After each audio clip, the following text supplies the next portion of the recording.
We are live. This is Forum, and the topics today is going to be ghosting in plain sight or just ghosting in general. What's up, Hidden McTowell? Sorry about the wait there, pimpin'.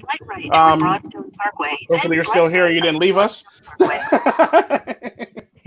Sorry yeah, about that. this good. We're gonna be talking about ghosting in plain sight or ghosting period, and ways to do it for the most part, or how to go about it properly, or anything along the lines of that for the most part. Yeah, and Um, as a disclaimer, we're not talking about ghosting for any purposes other than, your own, like your own reason. You're not ghosting to escape the law or anything like that. That's not what we're discussing. We're ghosting, you've Technically, right. You're ghosting technically in a sense, to take a sabbatical almost, right? So you don't want to be in the situation that you're in. Okay. So instead of being in that situation, you need some time to think, or you need some time to be away from that situation. So you want to ghost. You want to ghost completely. There's different levels of ghosting. yeah, shoot. There's the Tico, aka Batman level of ghosting, where like you turn around and the nigga's gone. And there's all types of ghosting. So there's definitely levels to this shit. Yeah. I can. I Yeah. have some. I have some advice, but once we start getting to that point, I definitely have some good things to add to that. Well, awesome. So let's get what started with the surface ghosting. What would you guys recommend for surface surface level ghosting? ghost Surface level Service. ghosting is going to be like the basic shit where like you try to wear shit that that blends in, Hmm. That blends in. That where it blends in blends in with with the. society around you. Yep. You try not to stand out for the most part, so you try to be a regular NPC. You try to look like regular NPCs for the most part. That way you don't Pretty much. stand out and people don't notice you as much for the most Pretty part. That much would what be I like the do. basic. Yeah. Yeah. Pretty Right. much what I do on a day-to-day basis when I'm driving truck. Well, I'm not. I, Well, no, because like if you're gonna use you that, have a then you actually Qualcomm, the other bro. part about that is who's echoing. Know what I'm saying? Like you can't ghost if you're a trucker because you have a Qualcomm. Well, no, I'm talking about him. Your dress style wins sometimes. You're not ghosting. You standing out, pimp. I think the first thing that people need to realize about ghosting is that this is nothing that you can do in a day or a week. If you're broke, maybe you can do it in a month. But if you have money, it's going to take you at least 3 to 6 months to get everything together to where you can even make that decision.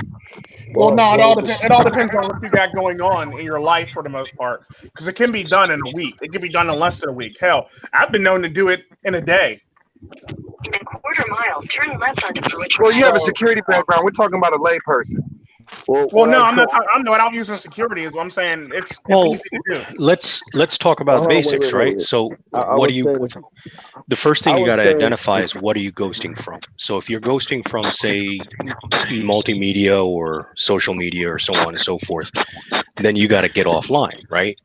But if you're ghosting in the physical world and you want to stay away from a certain group or something, you've got to bounce to a certain or different location. Otherwise, you're still there. So that's not really ghosting. Yeah. Well, what I was saying Well, is like I was to me, keep. the I most keep important my. part of Hold excuse me. on. I was saying is Go ahead. I keep my online persona separate from dealing with the customer.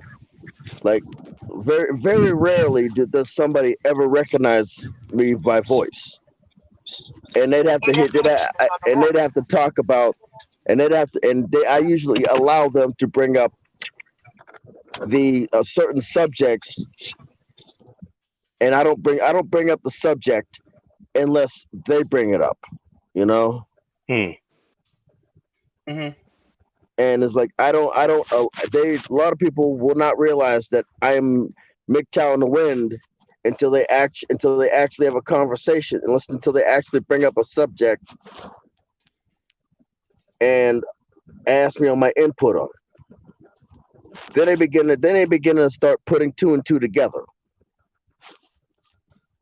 Henceforth the first time was when the first trucker realized it.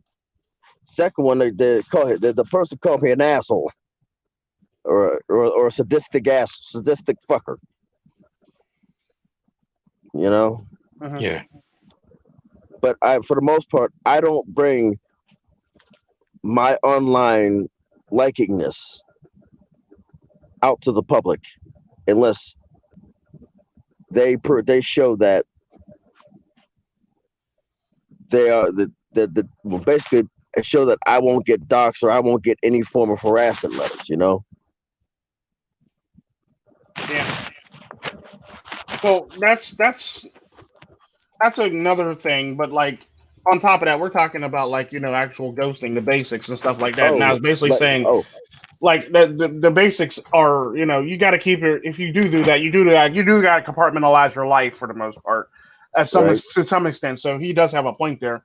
You do have to be able to compartmentalize your life because like I'm very good at compartmentalizing my Like life. yeah, Um, remember that time that I fell off for 2 months and nobody yeah, could find me?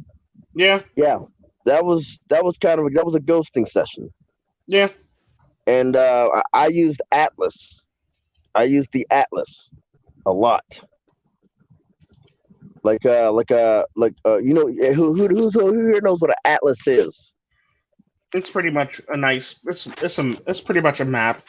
Yeah, I used an Atlas roadmap, and I used state road maps that you pick up from the whatchamacallit, the service, what's the rest of the welcome center. Yeah, the welcome center maps. Yeah, but That's what I used. yeah, but at the end of the day, how it actually works is what a lot of people forget to do, and a lot of people don't do it is they don't lay the basics and their groundwork for the most part.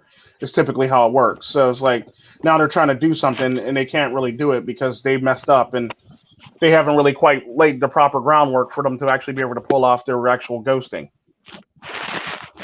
Right.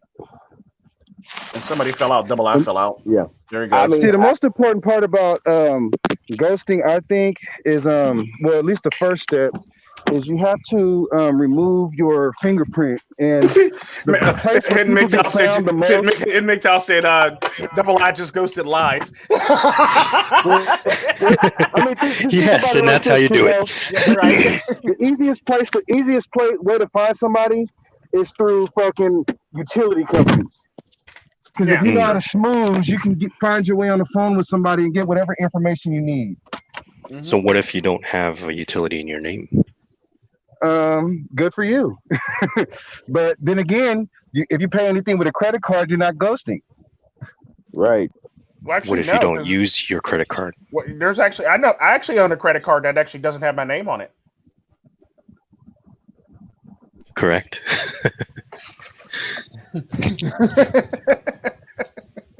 Nice. There's different levels of ghosting. I'm not going to get into too much detail like of the high level ghosting, but the medium level is what we just discussed right there with the credit card and yeah, shoot. Like and I've names. charged off shit. I charged off shit, gotten shit, and people don't even know I got the shit. Like I don't mean like I stole the money. I mean as far as like I've actually have a credit card that actually doesn't have my name on it and it doesn't require no name, and it basically just runs like that for the most part, and shit shows up at my house. So you don't know where I'm at, how I'm at, and where and where the money's coming from for the most part.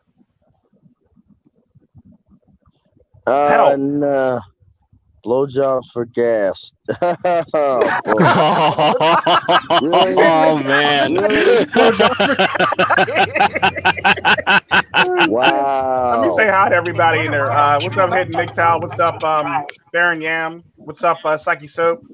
What's up, Americus? Americus in the What's house. up, fellas? But yeah, typically that's basically how you got to do it. You basically just got to disappear for the most part. And a good way to start is to basically compartmentalize your life for the most part. And Welcome, no, I'm sorry. gentlemen. Let me rephrase that. First thing you want to do is basically minimize everything in your life for the most part, and so you can be a minimalist for the most part. So you can actually be able to move freely and quickly for all intents and purposes. So you got to streamline your life first off. That's the first thing you want to do is streamline the hell out of your life. Well, it's funny you mention that. It's funny you mention that because that goes on the same lines of my talks on baselines. Yeah. So, if you want to ghost, the first thing you got to learn how to do is you got to learn how to drive your life the way it's supposed to be driven, like not the way that everybody else wants you to drive it, right? So what does that mean? That means if you're working for somebody, you're not in the driver's seat. If you're in a relationship and you don't make all the decisions, you are not in the driver's seat. Hell, there's some unsolved mysteries where significant others disappeared on somebody and were never found. But that's the thing, though. If you don't know what you're doing, you're gonna eventually get found by somebody who knows what they're doing and who has enough money to get you found. In my Right. experience, if you really want to disappear, the best thing you can do is travel to a city that you've never been to and get a credit check. That way, when you go where you want to go, when they start looking you up, they're going to find a credit check in a city 2,500 miles away from where you actually are. That's a good Problem with idea. that, the problem with that though, Dusty, is that creates a trail. So if you're 25 miles away, 9 times out of 10, they probably know you're going to be somewhere close to No, there. I said 2,500. Yeah, but the problem with that though is 9 times out of 10, if you do a credit check, you're probably not leaving that country. All right, so let me explain. So let's say I'm in California. I want to disappear. Let's say I want to disappear to Texas. So I go to Idaho, go do a credit check. You know what I'm saying? Maybe act like I'm going to go turn on a utility and just let it not get turned on. And then I actually go to Texas, you know what I'm saying, with my backup plan in place, because what's going to happen is when they go look up a private investigator, they're going to find that credit check that you did, or they're going to find that utility that you almost opened up. The problem with that, Dusty, is the problem with that, Dusty, is the problem in this day and age with that would make that a problem now is make it easy for you to find is like the migration pattern of people. People leave California. They either go to Idaho or Texas, Idaho or Texas for the most part, or Colorado. So they're going to know. That's going to pretty much be the major 3 states that they're going to check for the most part. Plus, there's an easier way. Because it's basically a straw man, though. No, it's not. Yeah, it is. A straw man. It's not a straw man. It's just misleading your follower. Is misleading, but the sad part about that, because of migration patterns, because people who leave California on a regular basis, they tend to go to Idaho, Colorado, and Texas. Plus, Dusty, that would be a one-time shot, so it would only show up on the radar one blip, and one blips are usually ignored by someone who knows what they're doing, right? Yeah. Unless they're looking for the one blip. They like one blips because it tells them that it's the truth. So this is the thing: you could do something like that, and then let's say you have, I don't know, a bank card. You give that bank card to somebody who travels a lot, and just tell them to take out $20 at wherever city they're at. So you might have a $20 transaction in St. Louis. That I agree with you right there. That because I've actually now the problem with that though is I've actually handed off one of my bank cards to a friend back in the day, and I said, "Hey, look, I need to empty out this account. Can you help me out?" And he said, "How fast?" I said, "Very slowly, trickle down." And let me tell you something. He got to travel all over the place, and he spent a little money for me. There you go. But the sad part about that, the problem with that though, is nowadays because of migration pattern, going to Texas would be a bad idea. Is what I'm trying to tell you. I mean, it sounds it was just an example, Tico. It was just an example. I know, but like it's. Well, this is. You would literally have to go. This would be superficial anyway. Like we're talking in superficial. If you're going to do anything like that, I would take your ass across the border. Period. If you're going to do anything like that, go across the border. Yeah. Don't go to any other state. Go across. the border Definitely. And call it a day. Don't even piss with that shit, because now people know migration patterns of people from California. Therefore, they're going to check all the states that a Californian would have went to. And this is another thing that you might want to do as far as contacting your family is concerned. Once you ghost and you need to contact your family, you need to get you some prepaid phones and arrange call forwarding so that they don't have your direct line. Well, now the problem with that is because of cell phones nowadays, they can triangulate your no, they still can triangulate your signal for the most part, even if it's a flip phone. Yeah, that's your signal, thing, right? So that's why I said you have to have call forwarding. Well, no, because call forwarding will actually ping off your actual phone. Yeah, it's endpoint to endpoint. The thing about like prepaid phones is it's easy to find a prepaid phone because all you got to do is find an MSN number, and it's pretty much a wrap from there. And I can pretty much track you off that MSN number, especially if I see you on a camera in that store. I can actually pull your MSN number, with the SIM card, the SIM number, basically, and go from there and pretty much know where you are at all times. Tracking someone these days is so easy because of everything that's available. Yeah, and the sad part about that is, it's even if you turn off your phone, I can still track you for the fact that you can't remove your battery. A lot of the phones nowadays, they don't let you remove your battery on purpose for that reason, because it's much easier to track you. Because phones back in the day, like I actually own a phone where I can actually remove the battery. Yeah. You gotta have like a Nokia or something like that. Everybody owns a phone now where they can't remove the battery, and that's the problem now. So your beacon is still on. Not just that, but every car has a tracking device inside of it, a computer, and they're always on.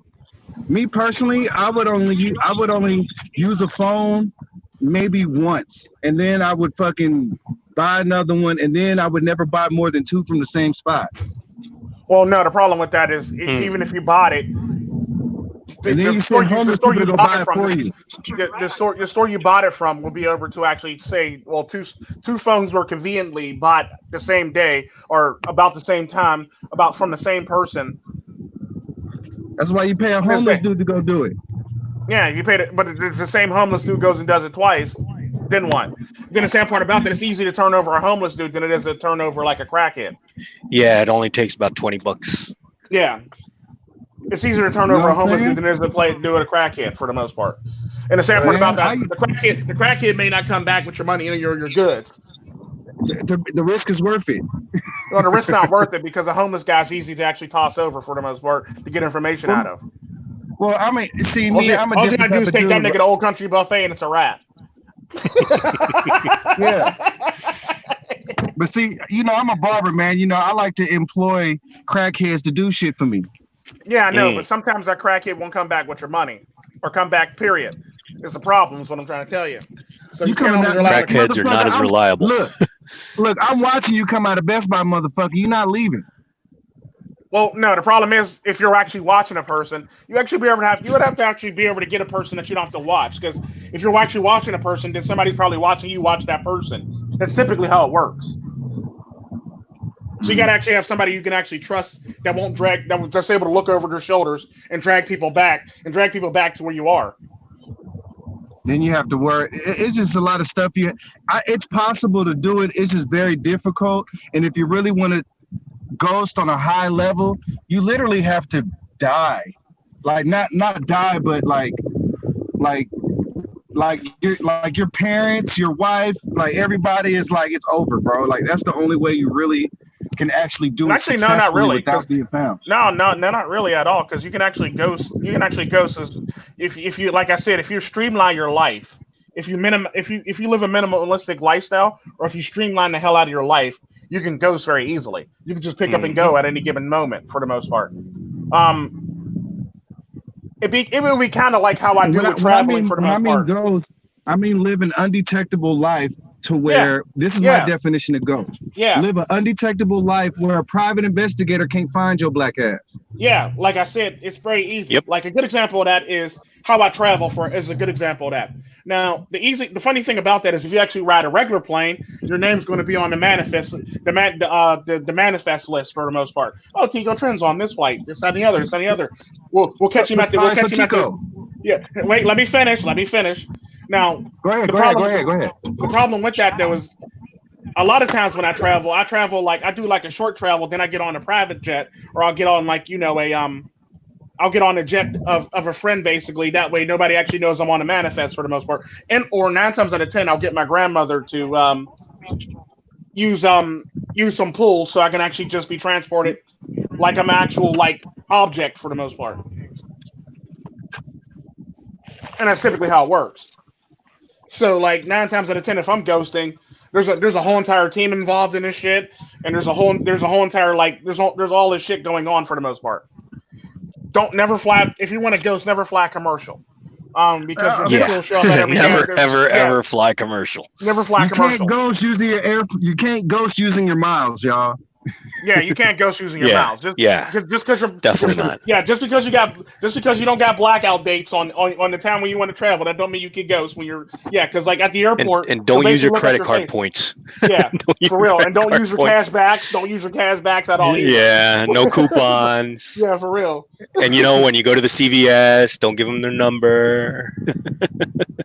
Yeah, I literally do. Yeah. I literally do. You cheapskate. I literally pay the extra 15 cents. I literally do fly cargo sometimes. This is my question, Tico. With your background, right?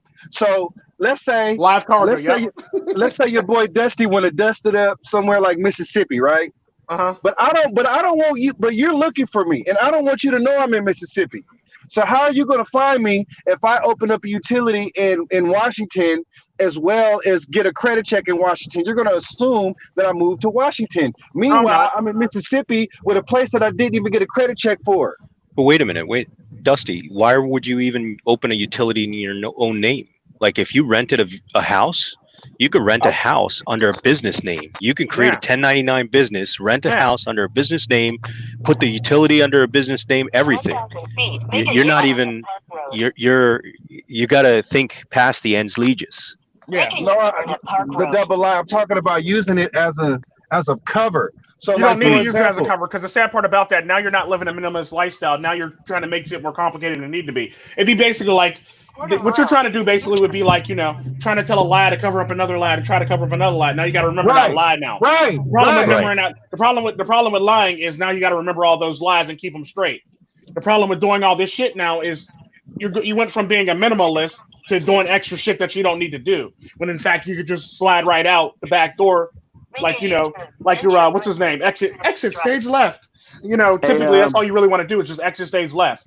You don't want to be doing all the extra shit to do that, because now everybody's going to see you moving and people are going to pay attention to you because you're moving all over the place. So this is the thing though. If you do that, don't do that because no, it won't because you'll be exposed. No, because the sad part about that, when you do that, more people pay attention to you now that you're actually doing shit like that, because that's some odd behavior. When you actually do shit like that, more people pay attention to you, and then more people pay attention to you on the road for the most part. And that's typically how that works. So you're setting yourself up for failure if you do that, for the fact that you're doing too much shit. You're doing too much, basically. You're doing way too much. You want to keep it minimum as possible. You want to keep it as minimal as possible. Did you know that with an atlas, you can travel from as the farthest regions of Canada, or like Alaska, all the way to the South America, all the way to like the Central America. We know that. We're about to get into that later. Yeah, all right. We know that. But we're going to be using an atlas when we go to see Tico in Costa Rica. Yeah, literally. You can't use Google Maps anyway, because Google Maps. That shit don't work. You got to use Zoom. Maze. But typically how that works is you're basically setting yourself up for failure by doing all this shit, because now you're expending resources that you don't need to have. And 9 times out of 10, when you do this shit, you got to pay $15 or so. That's money that you could be having in your pocket just in case shit happens, or for an emergency fund. Because when you do these applications, you got to pay some money on these applications. Why waste all this money? Why waste all this money on bullshit for no reason, basically? When you can save that, and that could be your just in case shit happens in the last leg of your journey. If you think you're a penny pincher now, when you ghost, you're going to be a penny. You're going to definitely be a penny pincher. Oh my god, it's ridiculous. Take the next left, then your destination will be on the right. Depending on your level of ghosting, you may or may not have an income. Yeah, true story. So wasting money is a bad idea, because if you're going to go turn on utilities, 9 times out of 10, there's going to be a fee for that fucking app. And 9 times out of 10, I'm saying make the appointment to turn it on, but don't do it. Well, the problem with that though is 9 times out of 10, you're going to either need a card, or you're going to need to either be there. That's the problem. You're not going to just show up without a down payment or something like that in this day and age. Typically, is how it works. So, shout out Americans. So, ghosting, right? The reason I'm actually even bringing up this subject to you guys is years ago. In a previous life, I ran into a gentleman at Yosemite National Park, and this guy, my neck of the woods. Oh yeah. Yosemite is beautiful, by the way. So my first time in Yosemite, I'm sitting there in a convertible vet in the entrance of Yosemite, and this was the south entrance from Kings Canyon area, right? So I'm going through, and some guy randomly requests a ride down to the valley, which is where I was headed. And I said, yes. And I was like, what's going on? I mean, first of all, are you armed? Like, you mind if I search you real quick or anything like that? And he's like, yeah, you can. I say, yeah, it's not worried. Just throw your pack in the trunk, and your hands are going to be busy because you're going to be taking pictures for me throughout this whole ride. So we got to talking. This guy's taking pictures for me, and we're touring the Yosemite National Park. So I ask him about him and why he's there and everything like that. I'm there on vacation, so I ask him why he's there. He's saying that he's ghosting. Right? And I'm like, ghosting? He's disappearing for the rest of his life. I got his picture. I never followed up with him or anything like that, but I basically had a sandwich with him at a very far point in the park, not in the valley, but a very far point in the park, and it was in the middle of freaking nowhere, and he basically walked into the woods after our sandwiches. Yeah. Okay. And the thing about the whole entire thing about it is like, look, I've actually traveled as a corpse several times, so I ain't got no problem with doing it. I ain't got no problem with squeezing my ass in a casket and putting some dry ice around my ass. So like, I have no body heat signature basically, and just travel just like that. And the subject has always been on my mind. There's levels to this shit. As far as ghosting goes. So I ain't got no problem playing a dead body to get somewhere. Throughout the years, I'm shipping this body to such and such on such and such. I've done it before. Trust me, I've done it. Here's MiGTOM. About that, getting a truck and trailer and living at Walmart parking lots. Oh no, you can't do that. No, you can't do that. That'll eventually get. Yeah, not just that, but they shut you down. Yeah, they shut you down real quick. Now the problem is like here. I understand where you're coming from. What do you mean, Americus? Come on, Tico. No, I'm serious. I actually have traveled as a corpse. I've traveled as a corpse many times. Marcus DeVille. I've traveled as a corpse many times. I don't got no problem with doing it. American DeVille. That's how Tico got into Quebec. DeVille XL. True story. I think I told you. Did I tell you about that hidden where I actually snuck into Quebec? The body.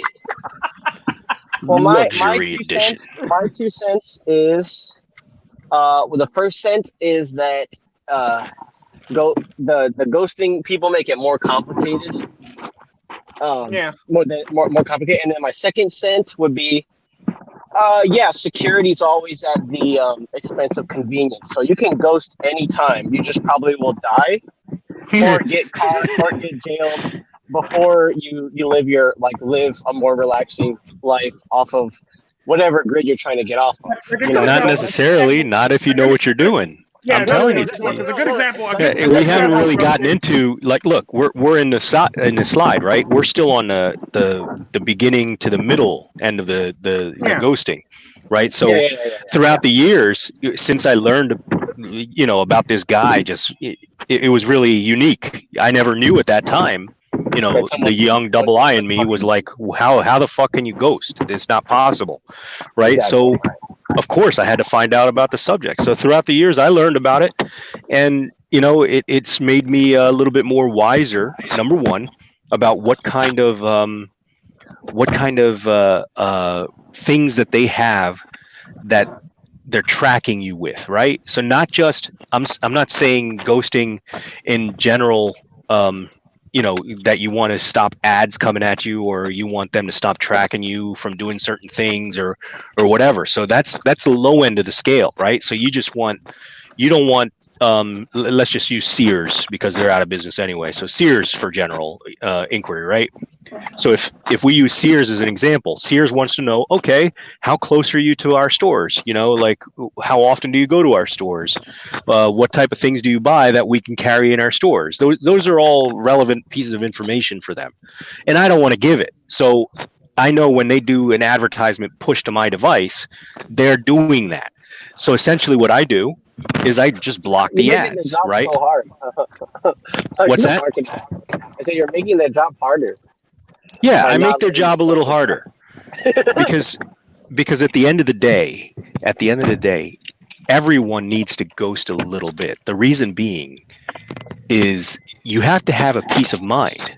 You have to be able to think. You have to be able to conjure your thoughts to be able to, react to your normal and everyday life. And how do you do that? Well, you got to ghost certain things like social media.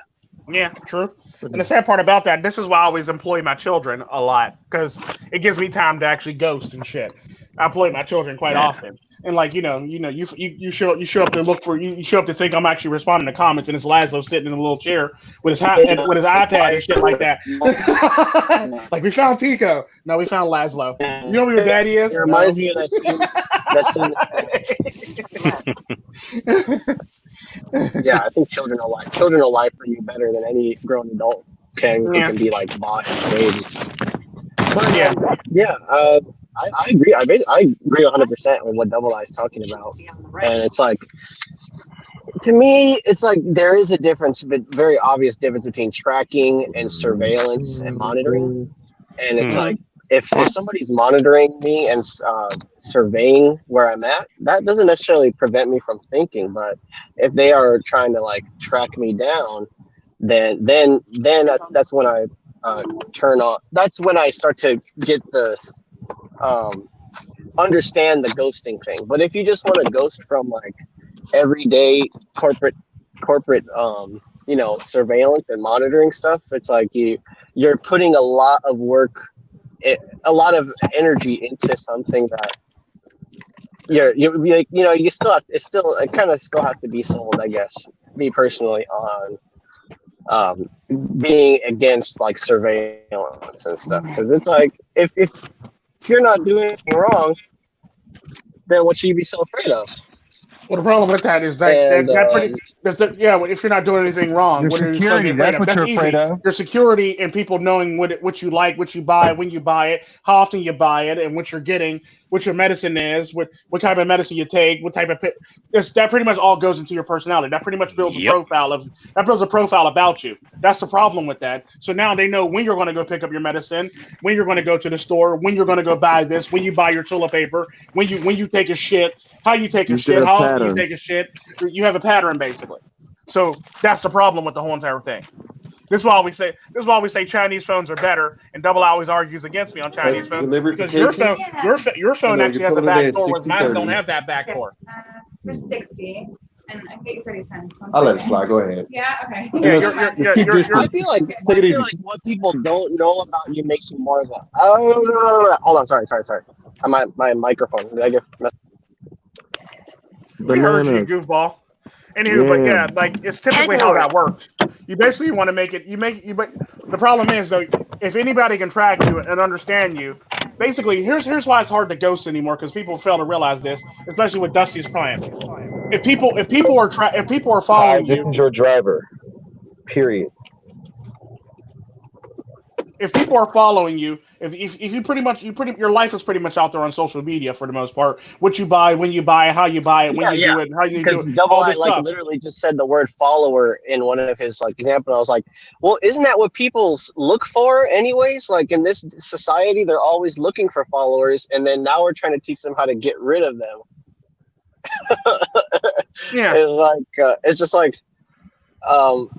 if you really don't want to be a part of society, it's not that hard. But at the same time, you have people who have like committed to something and now they want to get out. Well, no, the problem is though, you also got to take consideration too. Society, the government and technologies make society so dependent on technology to the point they can't get out. So therefore, when they think they're ghosting and they start posting shit, look where I'm at. I'm in Dumel on a bed and breakfast and shit like that. Like, no, bitch, you're not ghosting. We know where you are now. Like, you got to put down the social media. Put down the social media, bitch. Like, and there's just shit like that basically because it collects you. Like, because people are literally so much wrapped up in themselves that they want everybody to see their wonderful lives. And that's the problem that a lot of people run into. And the sad part about that is it's easier for a man to ghost than it is for a woman to ghost for that reason. Hey, gents, I'm about to get me some sleep. All right, go ahead. All right, all right. Don't do nothing that I do. This is MiGTOM to win. And yeah, not today, Satan. Bye. Bye.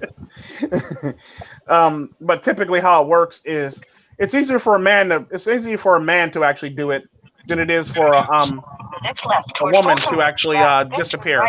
But the sad part about that, a lot of men get caught up in this whole entire thing because they've pretty much emasculated men to the point where they start acting like females on social media, basically. So it's harder for men to do nowadays because of their because of their social media presence and shit like that. Because they want attention just as much as the women want attention nowadays. But the problem is though, trying to get men that actually trying to actually find men that are actually capable of this still without needing the whole entire system to go with it. And the problem is for those people, it's going to take a lot longer to be able to detox from the shit. Because first off, you got to detox from the shit first off.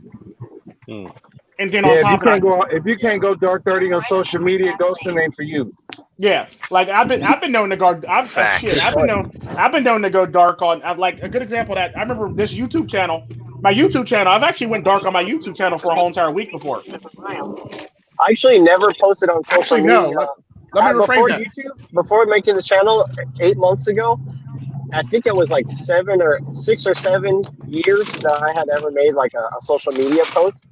The problem is like you got people taking pictures of you and putting it up on there anyway. So that I think that counts in terms of like you can't be just because you don't post anything doesn't mean that because you have other people that you're connected to that are going to be able to indirectly give away information about what you're doing. My only point is just that like when it comes that's to true.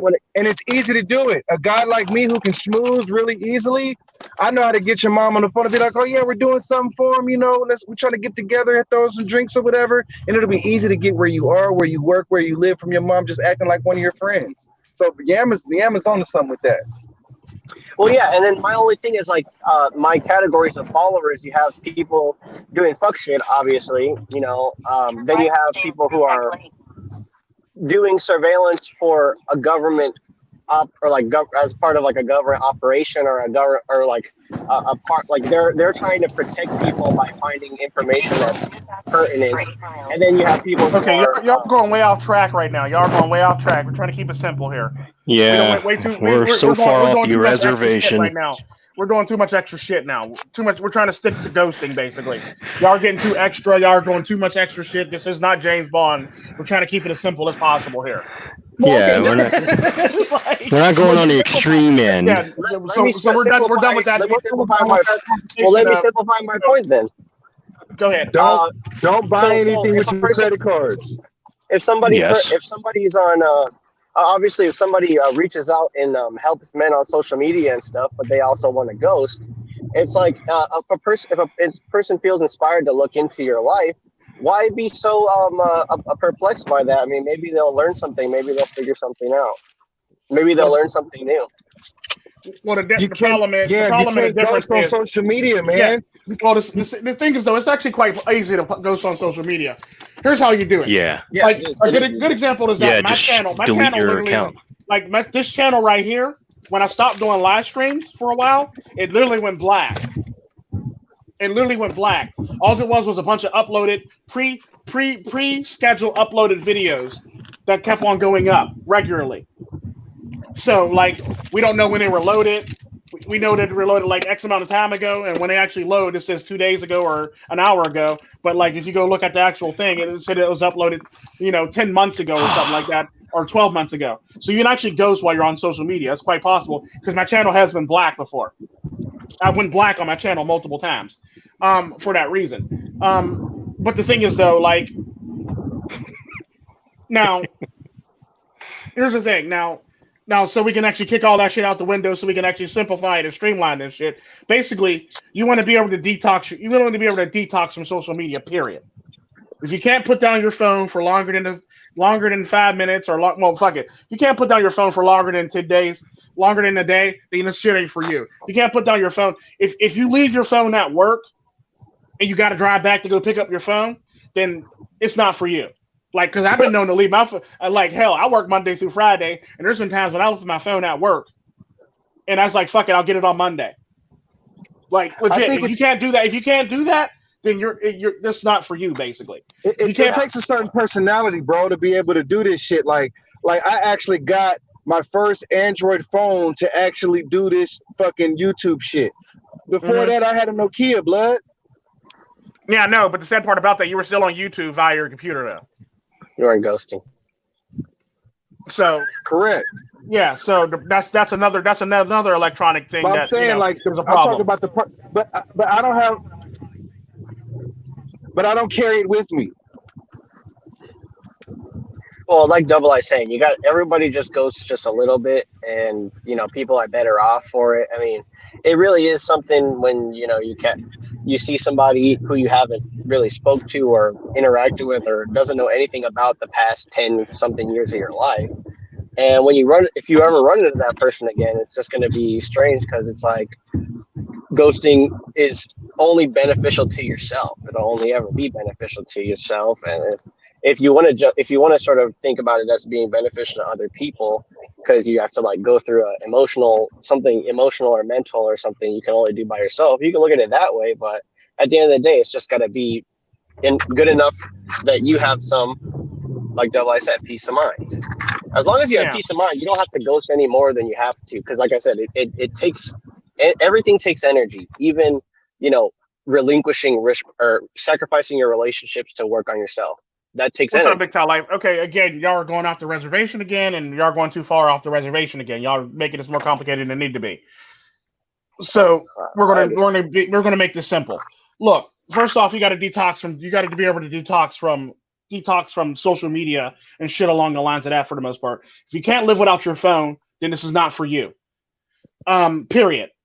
Is point blank period. If you can't live without your phone, this shit is not for you. If you can't live without your computer or anything else or any type of if you can't live without your computer or any type of social media or your iPad or any fucking thing or your Samsung anything, it's not for you for the most part. PlayStation, mobile games. Well, no, if you play PlayStation, as long as you ain't connected to something, as long as you're not like PlayStation Online, you can literally live like that for the most part, as long as you don't go online. So if you do play PlayStation or Xbox, don't do online shit. Just do your actual gaming. Retro too is a good and the sad part about that is the gaming systems now are making it more complicated for you to actually do regular hands-on gaming basically. So now you got to go online to basically be able to play your games anymore. Hey Tico, why you got to be the bad guy? Everybody in the chat wants us off the reservation except for you. No, I want everybody off the reservation. No. On in terms of the topic, but off in terms of like. No, because you're making it more complicated than it need to be, and you're basically we spent 30 something minutes talking about something that had nothing to do with ghosting, basically. Oh. See, this is the thing. You think it ain't got nothing to do with ghosting, but it doesn't. It doesn't. I know you're into security, bro, but it's like a person who does this for a living, a skip tracer, like they would say otherwise.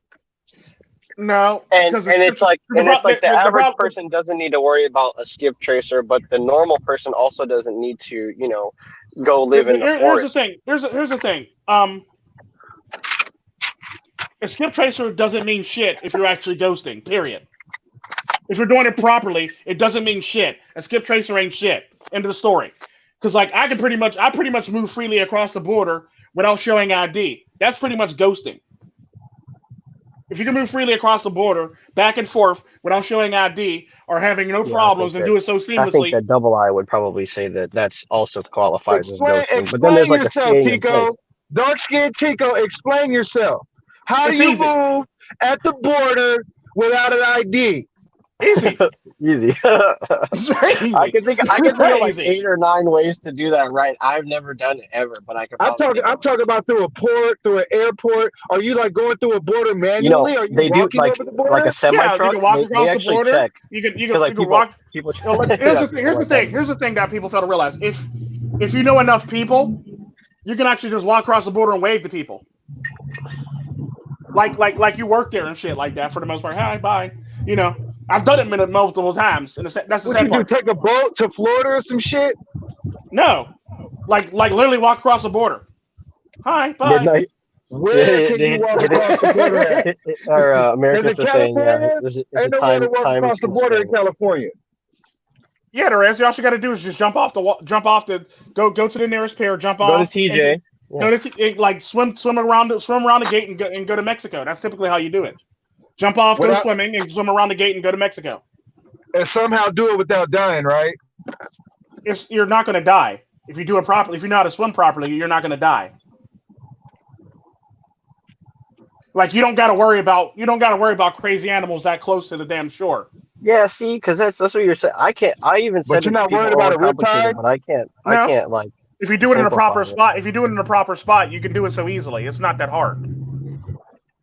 Man, I don't know. I mean, I ain't gonna say you lying because I don't know. I've never tried to cross the border. I've only ever done it at an Hell, airport. I've actually ridden a death train across the border several times. It's like I'm just waiting for like So Tico to like to like make Donald Trump disappear. Like that's if he could do that, if he could do that, then I'd be like, oh shit, this thing's legit. Hey, Dusty does not confirm those statements because I support Trump. yeah, no, I like Trump too. I'm not making Trump disappear. No, if he wanted to, like We if he need it wanted to for another ghost, you're 40 like, years, it's damn so it. easy to ghost, and be like, all right, well then teach Donald Trump how to ghost, and then Donald Trump is just like, Now, I'm Donald Trump's leaving, life was on the line, and I'm some off the grid, and the I'm deep off the state was grid. trying to kill him. I would definitely help him ghost. Unfortunately, Oh, for Donald Trump sure. got too big of an ego, so he wouldn't be able to ghost because he'd be trying to always talk online. Guys, I'm Well, safe. I'm well, currently in sometimes that's good. PJ. You know, that's Trump for you. So he won't be able to pull it off because of that That's reason. my only point. Sometimes like that's sometimes you can't ghost. You got you gotta be You got Donald to leave a Trump. motherfucker behind, basically. But and the thing about it is like it's easy to pretty much get around everything for the most part. The problem That's is true. how much you're willing to do it. What's the willingness or the level of stick to it, and if they stick to it, and for Some willpower that you integrity. actually have to be It able to only pull takes shit some off. willpower. Like I said, there's any. No, I don't want Trump to disappear. I want Trump to stick around. Shit, fuck that shit. But like the problem with it is, it's all about how much willpower you have, and how much you're willing to do, and how much you're willing to take, and how much you're willing to put yourself through to actually do what you need to do for the most part. Because there's a lot of people say, I would do this, then when they have to climb into that casket, they be like, I don't want to do this. It's like it's pretty much what it is. Um, and typically So, how it so works is what? no. I'm not cutting you off at all, brother. I just wanted to ask you because I have a friend, and he's definitely looking into the whole, disappearance thing. What I think it is, honestly, is my friend. He has a considerable amount of resources, and he's dodging a divorce. So I think he's looking to kill himself off of some goofy shit like that. Wow. So, The problem, here's the problem with that. Here's the problem with killing yourself or faking your death. It's against the law. You could be arrested. You can serve time in jail Yeah. No. when you're I caught. don't think he wants to do that in official capacity, but I think he wants to disappear good enough to where they'll just issue a death certificate without him actually having to commit any fraud. Well, the sad part about that is like they'll issue a death certificate if they can't find the body after a certain amount of time.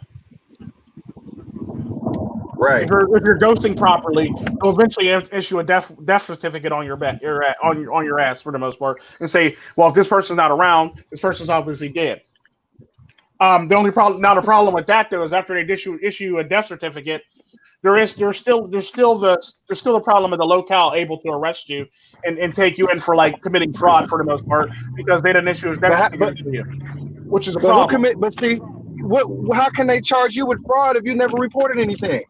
Well, the sad part about that, if they pressed it for you on your behalf, obviously you're dead. So therefore, we're marking you as dead. So we're trusting you that you're dead. That's typically how that works.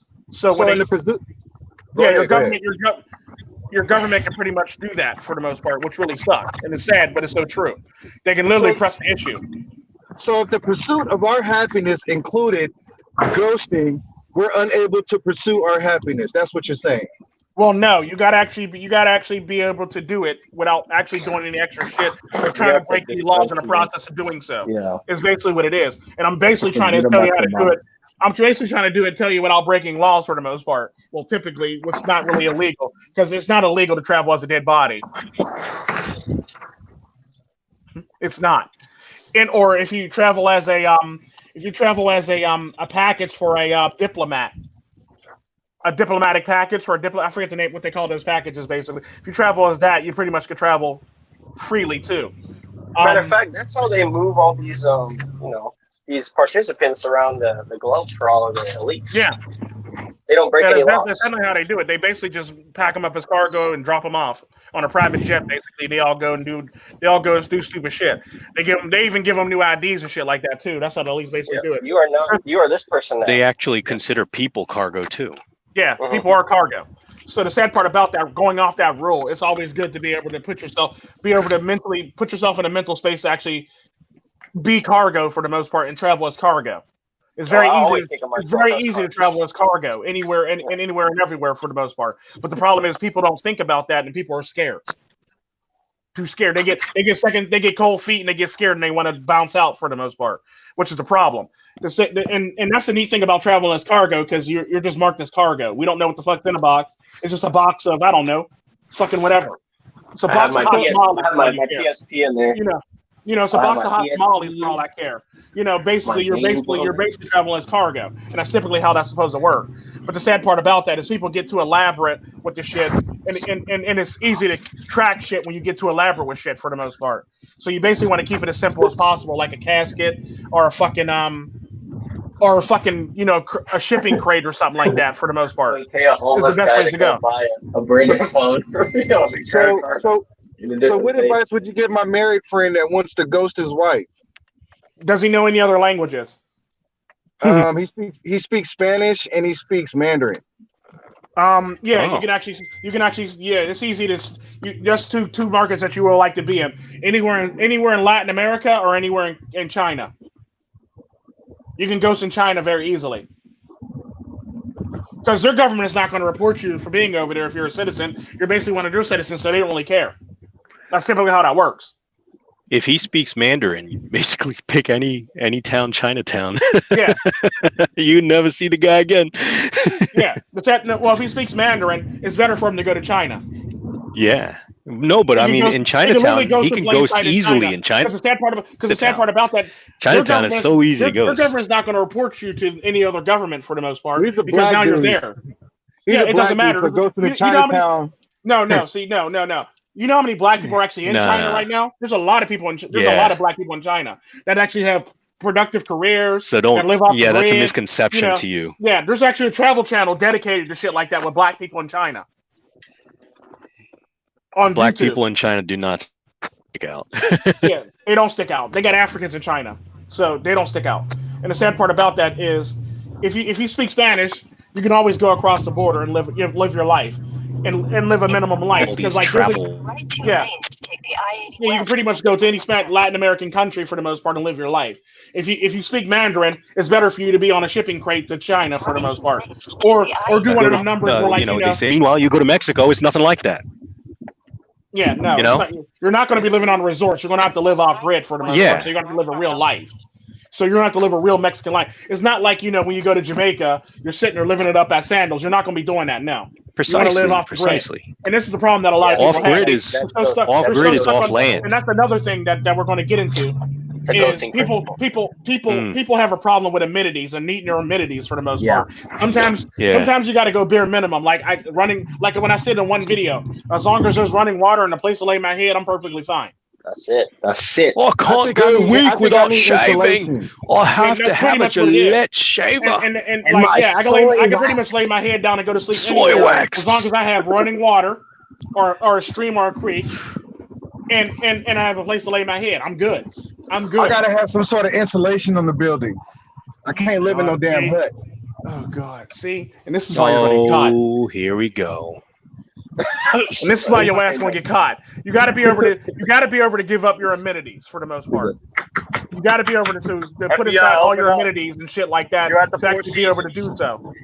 You're at the Four Seasons in Chinatown. Yeah, you can't be at the Four Seasons in Chinatown. We got your burner phone from the homeless guy that you sent to Idaho. Literally. Yeah. No, you got to be able to give up your amenities. You got to be able to give up your amenities. Because the sad part about that, if you're going to go to a place like Sandals, you're going to go to a place something like Sandals or a hotel like that, basically, you're going to have to give up ID. Hey, hidden mix. That's correct. That is correct. A solar blanket. A solar blanket and a life straw. This nigga. That's true story. Yeah, that's true story. Yeah, a solar blanket and a life straw. Let me is the send him a link best so he can way. jump in this bitch so he can help us clarify this shit because y'all got us running in circles for no reason. So I got a question for you. So the life straw is a good idea for no matter what level, ghoster you are. Very small to very high. You're ghosting from ads to you're ghosting from whatever, your family, right? So the life straw should be the number one thing in your toolkit. Definitely, life straws are always important. You should always have a life straw. Never leave home Yeah, without one. It's pretty much definitely like not. it's pretty much like Advertising. it's pretty much your The Tico Trade Mastercard. channel. It's pretty much your that blank that blanket, that solar blanket, and that life straw is pretty much like Visa Mastercard. Never leave home without it. Yeah. That and a knife. Knives Or are very Machete. important. Yeah. Or it's like the meme where she's walking with him and he's looking back and she's like, oh, and then he's looking at the life straw. Yeah. And he's looking at the solar blanket. So action plan, right? Let's turn this into an action plan. That way, those in the chat. We've been trying to do What's that, that? but y'all keep on bringing up extra shit for no reason. That's what Action we're trying plan. to do. Let's get to the action plan, Tico. Thank you. What's the first part of the action plan? Basically, gather up the supplies that you need. Basically, you could do it within a week. You could do it within a week or a day for the most part if you have to. You can literally gather up all these supplies in a day if you need to. If you plan properly, you can do it in a day. Yeah. If you want to procrastinate, you can do it in a week or a month for the most part. But you can literally collect all this shit up in a day. It's not hard at all in the least bit. That's the first thing you're going to do. The second thing you're going to do is basically the second thing you're going to do after you collect up your supplies is basically get all the necessary stuff that you have on you for the most part. And so what supplies we gonna need? Matter of fact, I'm gonna let Double I handle that while I pull Hidden in real quick so he can actually talk on it too. What was the question? What supplies would we need? Oh, what supplies would you need? Well, obviously, life straw, blanket, right? So those are things, right? Hat. But then you have to understand, where are you ghosting from? Where are you ghosting to? Yeah. What's your terrain? That sort of thing, right? So if you're you're gonna trying need to, if you're okay, so let's use a hypothetical situation. Say you live with someone, right? You for some reason decided to move into a house that you didn't have control over. Problem number one. I know, I get it, right? But some of us guys that have run into other guys know guys that have done this. So that's one, and that's the hypothetical situation. So this person would have to get out of their house, right? What would be the easiest way to do so? Well, number one, if you had the money, you're going to need to get an apartment, right? Somewhere. If you don't have the money, and let's just go with number two, you don't have the money. So this way we can keep the hypothetical situation rolling. So essentially, if you don't have the money, but you do have a vehicle, so that's a step right there, right? You convert your vehicle into a place where you can actually sleep and live out of and function, right? So as a guy, you can easily just go into any restroom and scrub off, and you should be fine. But if you don't know how to live, as a guy out of your car for a week or two at least, what you need to do is take a vacation, stop calling everybody for 2 weeks, and live out of your car and learn how to do so. And when you do need to learn how to do it, or when you do need to have that skill set, you'll have that. So that should be number one, whether you do it or not, or whether you're going to be doing this or not, right? So you should learn how to live out of your car, because every one of us, as we always speak about, like if we're doing anything on a plantation, you're only one blowjob away from the plantation itself, right? But you're one paycheck away. You're one paycheck away from bankruptcy, essentially, most of the time, right? So if you skip a paycheck, you're going to be in deep water real soon, and you're going to need to know how to swim in it. Otherwise, you're going to drown. So the first thing you got to do is you got to stabilize your current situation. So before you even get thrown into the water, if you wade into the water yourself, go spend, maybe even a weekend in your car somewhere, on a campsite. Like shit, we're in COVID again, right? We're almost on lockdown again. They're putting down on public places and things like that. Now's a good place. Now's a good time to actually practice going absolutely going off grid. This is the best time to practice. This might seem a little bit misplaced, but if you own your own apartment, don't make me body slam you, Yam. Go ahead. I'm sorry. if you own your own place, The next right onto Longview Drive, so then turn right of course onto the West Ramp. if you're subletting, you don't have a utility in your name. Mm-hmm. So 9 times out of 10, you're probably paying mortgage though if you don't own the house. Turn right if you're subletting, you're occupying the house without, or while the owner is away. Okay, Yeah, so but say there's like still the mortgage, though. my There's still nephew, the thing of the he's mortgage. living with his his aunt or something like that. I'm talking, yeah. Well, I'm talking you're paying rent, but you may or may not be paying utilities, but nothing is in your name. And your mortgage is in your name. 9 times out of 10, if you own property, there's a mortgage in your name some damn where. No. This is a temporary. I think this is like a temporary solution. That's why I feel like that's what I said it might have been misplaced. But like, if you're subletting, so the person whose everything is in their name is letting you stay there, and they're somewhere else. So you're basically paying rent, but you don't have anything in your name. Like this, I think that's the problem with that. Those 9 times out of 10, if you're staying at somebody's house, you're going to be paying some type of utility. Yeah, you send them. Not necessarily, Tico, because I've actually been in that situation, right? Well, no, I'm saying I've actually because at the end of the day, what happens with that is you're living at that place. Yes, cool. However, not all places say have all utilities included. Now, the problem with that now is if you're getting mail there or not. If you're getting mail there or not, people know that you're getting mail there. If you're not getting mail there, good. If you are getting mail there, bad. That's typically how that works. You're not So how many mail drops do you need, Tico? Yeah, situation. Yeah. Once again, and in my beachfront property, a lot. Load me up, man. A whole lot. Give me. No, I'm asking you, how many mail drops do you need? Do you need more than one mail drop, basically? You only need, dude. Every mail drop around the country is yours. Do you know how? How? General delivery. Yep. Right there. Well, no, just like in Grand Theft Auto. Here's why you need multiple mail drops. Because I look at it like this: if I don't want to get any mail in the United States, I get that shit sent to Mexico, or I'll get this sent to Costa Rica. Because I'm gonna make you pay for this shit. Literally. Like if you want to send me some mail, I'm gonna make you pay for that shit, literally. Hey, wait a minute. So, do they have those mailbox things in Costa Rica? Oh no, it's easy. It's much easier to actually get lost in Costa Rica because shit like this is literally an address in Costa Rica. I shit you not. Oh shit! You know what? I gotta get a mailbox in Costa Rica. I legit need one now. Here's how crazy it is in Costa Rica, and our mailmen are always on point with this shit. You can literally write on the envelope, "I live next to the first street, next to the police station, not the new police station, the old police station."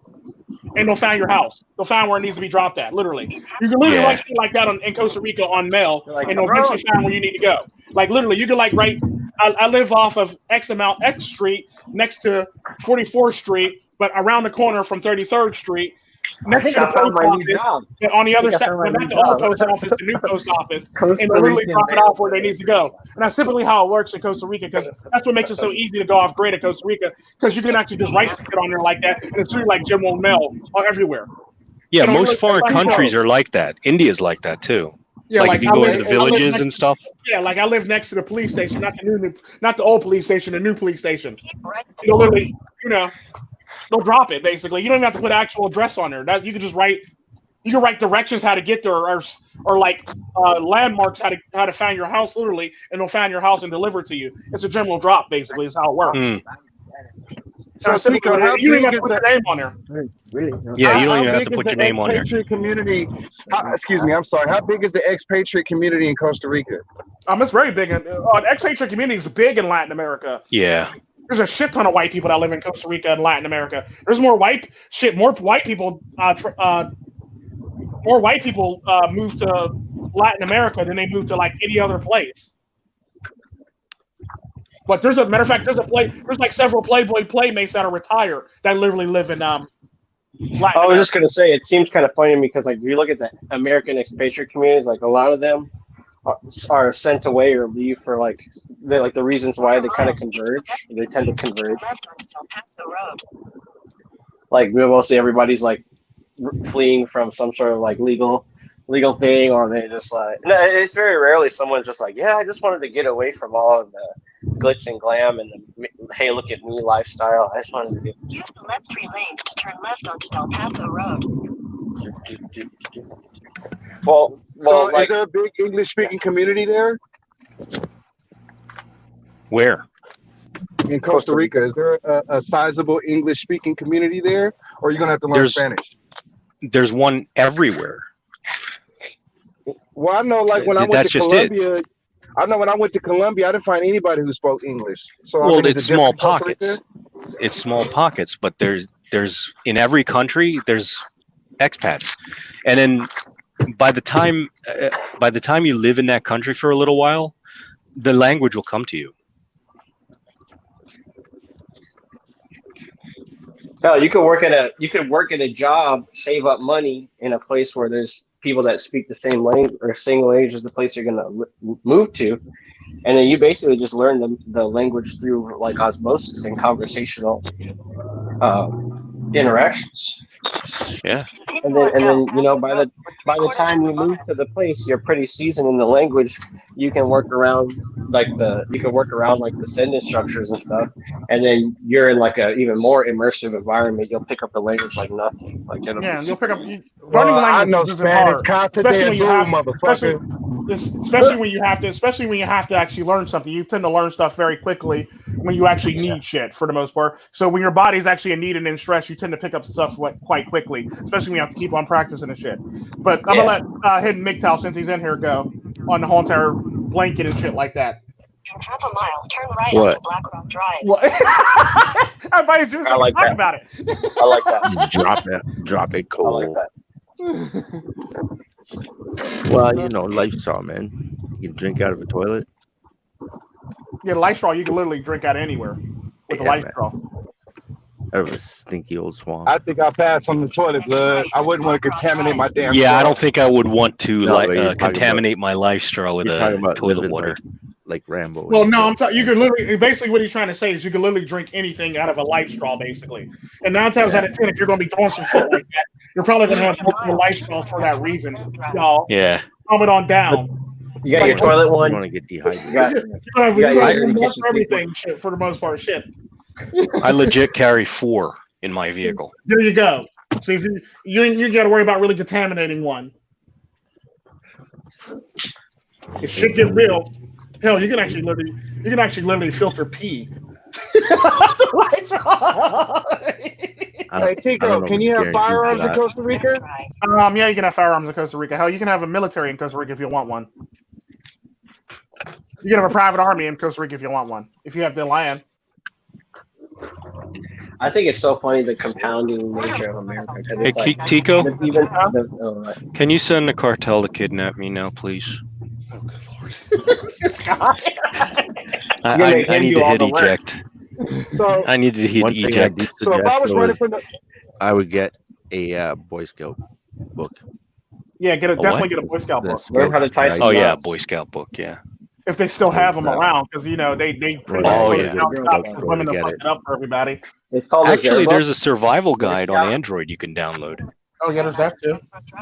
There's always that. The problem is you're downloading on Android. The Scout book's good because it's designed for even kids to understand. So the He/She it Scout. teaches you a lot in its basic.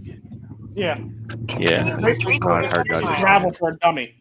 So that's actually a good thing to have too. Problem is with the Boy Scouts being closed, question is how often, where can you find one? You better go snap one up real quick before they stop making them or having them.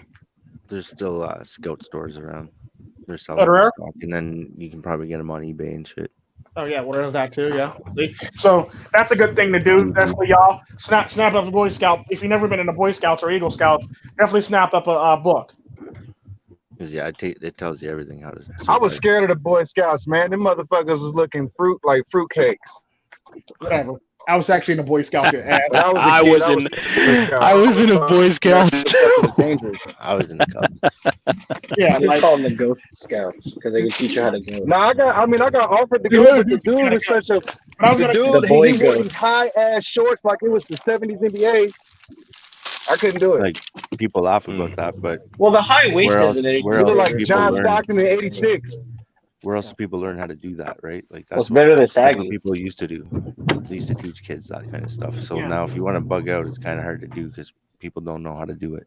yeah, because 9 times out of 10, probably the main reason why they got rid of the Boy Scouts is because it's very hard to find a Boy Scout if he's on a run, basically. So you got to get rid of some shit that makes it hard for you to find things and people.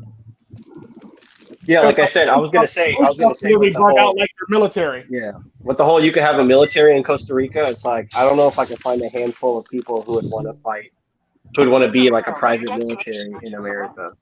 Like, and then maybe Man, if you got that paper, man, you can get anything, man. I watch the cartel soap operas, man, and they'll hire anybody for anything. Oh, the problem with that though, before y'all continue on that continue down that path, is 9 times out of 10, if you have a private military in America, you're an actual business entity. If you have a private military in Costa Rica, you're basically just a man with a private army in Costa Rica. Yeah. So there's a fundamental difference between private military and private military in both places for the most part. And One, private still people on using payroll, you own a business, and the other one is you just own a bunch of people that can shoot guns and can do some military shit for the most part in Costa Rica. That's typically how that works. But like, there's private still using technology too, so Yeah. everything's still tracked. yeah, every so You're every, talking about ghosting, it's the other direction completely. You got to go low tech. yeah. So you can't have all that shit for the most part. But the problem with Yeah, that, so but back to the matter at hand. the funny and the cute thing out of all, speaking of recent like things, right? What's her name? That woman that just got caught in the news. Jasleen, yeah, I can't pronounce her fucking name. Yeah. So anyway, she she put her freaking cell phone inside a tin foil. Like, yeah, that's gonna work. They're like It just enhanced the signal. we found Yeah, your tinfoil phone. That part. Open up. And the sad part about that, she didn't have to do all that shit. All she had to basically do was lay low and follow and keep her head down. But she's a woman; she can't do that. Therefore, now she's caught. Yeah. And there's just shit like that. But back to the matter at hand when it comes to this shit, like you basically want to be able to like do shit and do it off grid and do it non-electronically for the most part.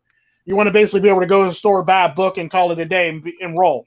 But you want to keep your supplies minimum as humanly possible. And you want everything. You want like a couple books. If one book doesn't cover everything, you want a book that covers the rest of the shit for the most part. So you don't want to be carrying around like 9 different books. That's going to just weigh you down. So you want 2 books or 2 pamphlets basically to actually have everything in, or one good book that actually has everything in it for you to learn how to do. Then on top of that, you want to have a knife. You want to have you want to have multiple life straws, and you want to have a backpack, and you want to have you want to be able to like basically be able to dress in plain sight. So no Nikes, no Jordans, no fucking Timberlands, no stupid shit like that, no fucking boss gear, no fucking. You gotta be a good storyteller too for when the authorities pull you over. Clothing for the most part. So that's what you want to pretty much do. And if you're going to be doing it in the woods, you basically want to have like something that helps you blend in with the trees and shit like that. Or if you're doing it in a desert, you want to be able to have something that helps you blend in the desert. So that's typically the type of clothing you want to have. You're like, I'm gonna ghost. Pulls up in an all white RAV4 to the forest. Yeah, I know, Like, right? I'm gonna ghost. I'm gonna ghost. He puts on his camouflage. Yeah, It looks like Rambo. yeah. walking around the bush. I'm gonna ghost. And, Come and on, sexy. think about the easiest way to learn to ghost is if you ever went camping. I'm talking about real camping. I'm not talking about glamping where you got an RV or a hut or some type of fancy house on a land. I'm actually talking about actual camping in a fucking tent. If you can't camp in a fucking tent, then you're not fucking camping. So fuck everybody that's talking about I'm going camping this weekend. You go in a fucking RV or you go in a fucking That's yeah, a good thing. got You a should have fucking pop-up house It's not on the table on camping. a fucking camp. No, bitch, you're not camping. You need to punch in the fucking face for saying that stupid shit. You're not fucking camping. You're basically trying to live a simple life in an area where you're not supposed to live a simple life. You're supposed to work for that shit. You're supposed to go hunt for your food, find your food, Oh fish for my your God. food. I hate that And- shit. That's not fucking camping. Water Next person that skiing. shit, slapping the shit out of them. Then you have to learn how to make a snare. Yeah, you Jet learn how to ski. learn how to make And you have No, to yeah, learn how all to. you're doing is I'm taking my portable hotel yeah, and literally. parking it at a campsite. Yeah, literally. Jet- That's what what you're about doing. What about water skiing? That's camping. That is not. Huh. Yeah, don't make me put you on the Have a last rate picnics at a picnic until table next week. with a A barbecue picnic. A picnic is. We're gonna go and a camping. speedboat. And the thing about ghosting in the woods is if you're going to be ghosting in the woods, you want to have a beer bag. If you have supplies in that beer bag, that way a bear can't take your supplies or people can't run up there and take your shit, basically. You've arrived. So you want to have a You beer have to bag. be if you're aware going in the woods. that there's going to be park rangers and stuff anywhere you go in the bush. Gotta be able to tell the story. If you make The story fires, of they're how going to you come went your onto own you way. right away. Yeah, Yeah. this park ranger. Yeah, despite the fact that we don't think very highly of park rangers are pretty smart and they do tend to find people when they need to find people. As soon as you make a fire, they know. Oh where you yeah, are. definitely. So you got to be able to sleep. You got to be able to. That's what that solar blanket is pretty much for. So you have to worry I don't about. know. I've run into some park rangers that are questionable. Hey, dude, fire is even too high Yeah, but how tech do to you know they're not ghost. being questionable just so they can throw you off their scent, so they won't think you're. All you need is a club. There's a lot of park rangers that are very confident that pretend like they're stupid though. Oh, Just I get wait. it. But when you see You a just park wait. ranger shoot himself in the foot, you know he's not playing stupid. Oh wait, that's another story. Just wait. Whoa. Like A park 11 ranger o'clock shooting at himself in the fucking foot? Not literally, Wait figuratively. till 11 o'clock at night and then just Male go or into female? somebody's backyard Fire. and pop up tent. Right? Make sure You might you not want to leave go by in that 5. though. You might not want to go in somebody's backyard unless it's like a really, really big backyard. Then maybe Yeah, well, you can go in that backyard for the most part. But you typically, can that's have a not. picnic table with the tablecloth on it. You can sleep under that. Yeah, true. You can actually do that too. I actually know homeless people that actually did that. Didn't even know they were there. If you're in the city, you can go into an apartment course, building Bill. and sleep under the All right. Next Or the top section, floor. fighting bears. Hmm. Fighting bears. No, Yam. No, just no. Okay. Bad Fine. Yam. Machete required. No, machete optional. How No. to mount a bear. Machete. Holy shit. Where Well, you're What, you don't know how to yield a machete, kid? You're gonna need Oh, a you decent. know how to. guy It's basically do shit. being Just caught like walking you around can with a machete. cut down trees and shit like that. Or I have to machetes fillet- all the time. Yeah, machetes are fun. Yeah, I know. And you Oh, probably is have there to any way to make like an with axe, it. a wedge for an axe without a blacksmithing Yeah, like setup? you can. It's gonna be Yeah, hard just to go do. to Home Depot and buy one. Yeah. That's the kind of like when you say you got to be low tech, it is true. You got to be low tech, but it's like people are gonna take that and run with it.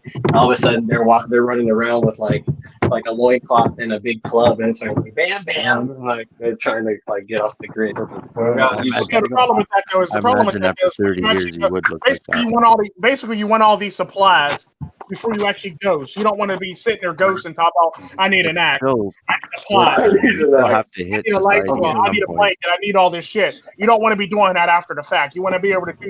You want to have all these supplies before you actually go. Yeah, it's not one of them things where like you can joke around with. And the sad Yeah, part but about how it, long if are you talking? I really have to. I can actually make a spear out of scrap. Speaking of ghosting, You can't ghost forever. apparently Joe Biden, Elon Musk, Kanye, Bloomberg, and other A-listers got all their Twitter accounts hacked. So you guys need to ghost. More reason to ghost off of social media right there. Yeah. Wake the fuck up, people. That's the problem. People do that. People rely on social media so much. When shit happened, they want to act devastated. You're It's like, basically Elon Musk is my hero, and now he's on Right, Twitter it was being Amber like, Heard. problem with people that act shocked about stupid stuff like that actually happens is it happens all the time. That'd be no different than a person goes, I can't believe a tornado rolled in my house. The tornado was there last fucking year, bitch. Why didn't you move last fucking year? How are you shocked that a tornado came to your house at the same time that it comes to your house every single fucking year? Like, what? wow. What? So basically, being shocked that your social media was hacked is basically the same fucking thing. And what's up, Tiger? But like, it's just shit like that that just blows my mind. But let's get back to the actual topic, guys, because we don't spend a shit ton of time dancing on the topic of being simple. Point is, you can't do it forever, or else you will look like that caveman with the loincloth and Yeah, stuff. like and the sad part about you can do it forever, but you'll end up probably being a mountain man if you do it forever for the most part. Yeah, you'll be naked because your clothes will shred over time. Yeah, but the sad part about that, they tend to make clothes. The big bamboo leaves. I mean, it's like, and that's the thing. That's the thing. When you grow up, I feel like to bring this all back on topic, it's like when you grow up, materialist, it kind of is like it's kind of like counterintuitive to sort of like get rid of the things that you actually like to see if you can, live as a mountain man or something like. Yeah, it's not counterintuitive. It'd be no different if you take drugs all the fucking time. You got to detox off the shit eventually. Lava cake. Hold on. Lava cake is. So you literally have to be able to. You literally have to be able to. True. I mean, you're talking about people who actually have like a serious problem with social media, and it's like you could say that most people, a lot of people do. Electronics are basically a serious problem, no matter what, no matter how you look at it. They are. Electronics, you use it so often, you rely on it so often, it's a fucking problem. So either way, it's a fucking problem. 5G heading. I mean, it's just like I agree. I agree 100%. I agree 100%. And I just think it's weird that I learned something new in this stream that people actually consider posting online. Like I'm over here in the mountains ghosting. That surprised the hell out of me. Yeah, I'm absolutely shocked. No, like I thought people like that's why sometimes like when I talk it just sounds like it sounds so like unaware or lacking self-awareness because it's like there's certain amount of stupidity that I still haven't learned that people actually do. It's just shocking. I feel like I'm being stuffed in a trunk. Yeah, you're right. Sounds like we're all stuffed in Who's a doing trunk. Get in the trunk. No. It's like, yeah, there's a lot of people that do stupid shit on a regular basis. Where's the line? You're going ghosting. You think you're ghosting, you're really not. Where was the broom? Where's the Anyway, line? let's try to get back on topic and not get distracted anymore. With all these what ifs and all this extra shit. What the fuck is he doing? But it's not even in here. Who the hell is that? It's like who is someone that? Killed him and they're dragging his body. And I think it's Dusty. It's Dusty. Dusty, you're causing a lot of background noise. Pimp, would you please perhaps? Do you need me to bring you duct tape? Yeah, it sounds like someone is struggling. I got your back, man. I'll bring the duct tape. No, but at the end of the day, you basically want to be able to. I basically say if you're going to learn to ghost, basically, I would say learn to camp without fucking glamping. Basically, go actually learn to camp. Go to learn to live in a tent, pitch a tent, shit like that, start a fire, extra shit like that. Basically, learn all those skills and put it to practice for a while and see how good you get at it. I would say go camping for a weekend, then go camping for a week. Yeah. But I'm in film school. How do I learn how to camp? Well, shoot a freaking sci-fi movie about a campgrounds and go actually set up your set to look like a freaking campsite with tents and everything. Don't build a fire because you leave your house at like 5 o'clock in the afternoon on Friday, and then start walking away from your house. And on Saturday, decide somewhere where you're going to sleep in the bush, and then turn around the next day and walk back home. Yeah, literally. About that. Yeah, so you could actually do it. If you could do something overnight, you're fine. Under an underpass or something of the highway underpass or something. No, like I've been noticing. Make sure it's not private property. Yeah, well, that's what I'm saying. Like sleep at an underpass or some shit. Or bum property. All grass, and then see if you don't get all kinds of fucking shit from sleeping on the ground. Yeah, be like bugs eating at you, and That's why it's good to have a tent. Really? Learn to get a tent. Learn to use a tent for the most part. Yeah. And learn to fish Stay on too. high ground. Is another good thing too. Learn to So fish. we talked about knife, right? Yeah. With a sheath. How about a saw? You would probably need a saw. Well, that's what the machete would come into play for. If you get the right machete, you could pretty much have you can pretty much get a double-edged machete, one that looks like a saw blade, and the other one that looks like an actual machete. A trowel. See, that's where you get iffy when you get stopped by the cops. Well, You yeah, start there's getting always. bigger and bigger knives. Oh no, because it's nothing more than like, especially if you're going camping, they won't really fuck with you if you're going camping. Well, I'm going camping, especially if you have tent. Now if you got that in your trunk and you're just driving around like me, Well, then you're you probably make going it to sound like you have a permit to go camping. Yeah, like if like basically what happens with that, if you're driving around with something like that in your trunk like me and forget that it's in there, then I can understand you're getting in trouble with the police. However, if you're actually going camping, you got tent and a fishing pole in the back, it's kind of understandable. They'll kind of sort of okay, yeah, go ahead. Sorry about that. Have a good day, sir. Shit like that for the most part. But if that's typically how it works. It's like you got to learn how to sleep in if it. if he's picking you up on the outskirts of your own city, where are you going camping with Yeah, you're literally going camping out on the outskirts of your own city. Yeah, because the sad part about that, there are a lot of places where you actually don't need to have a permit to go camping. A lot of places, it's just private property everywhere. Yeah, and the sad part about that, you can actually go camping without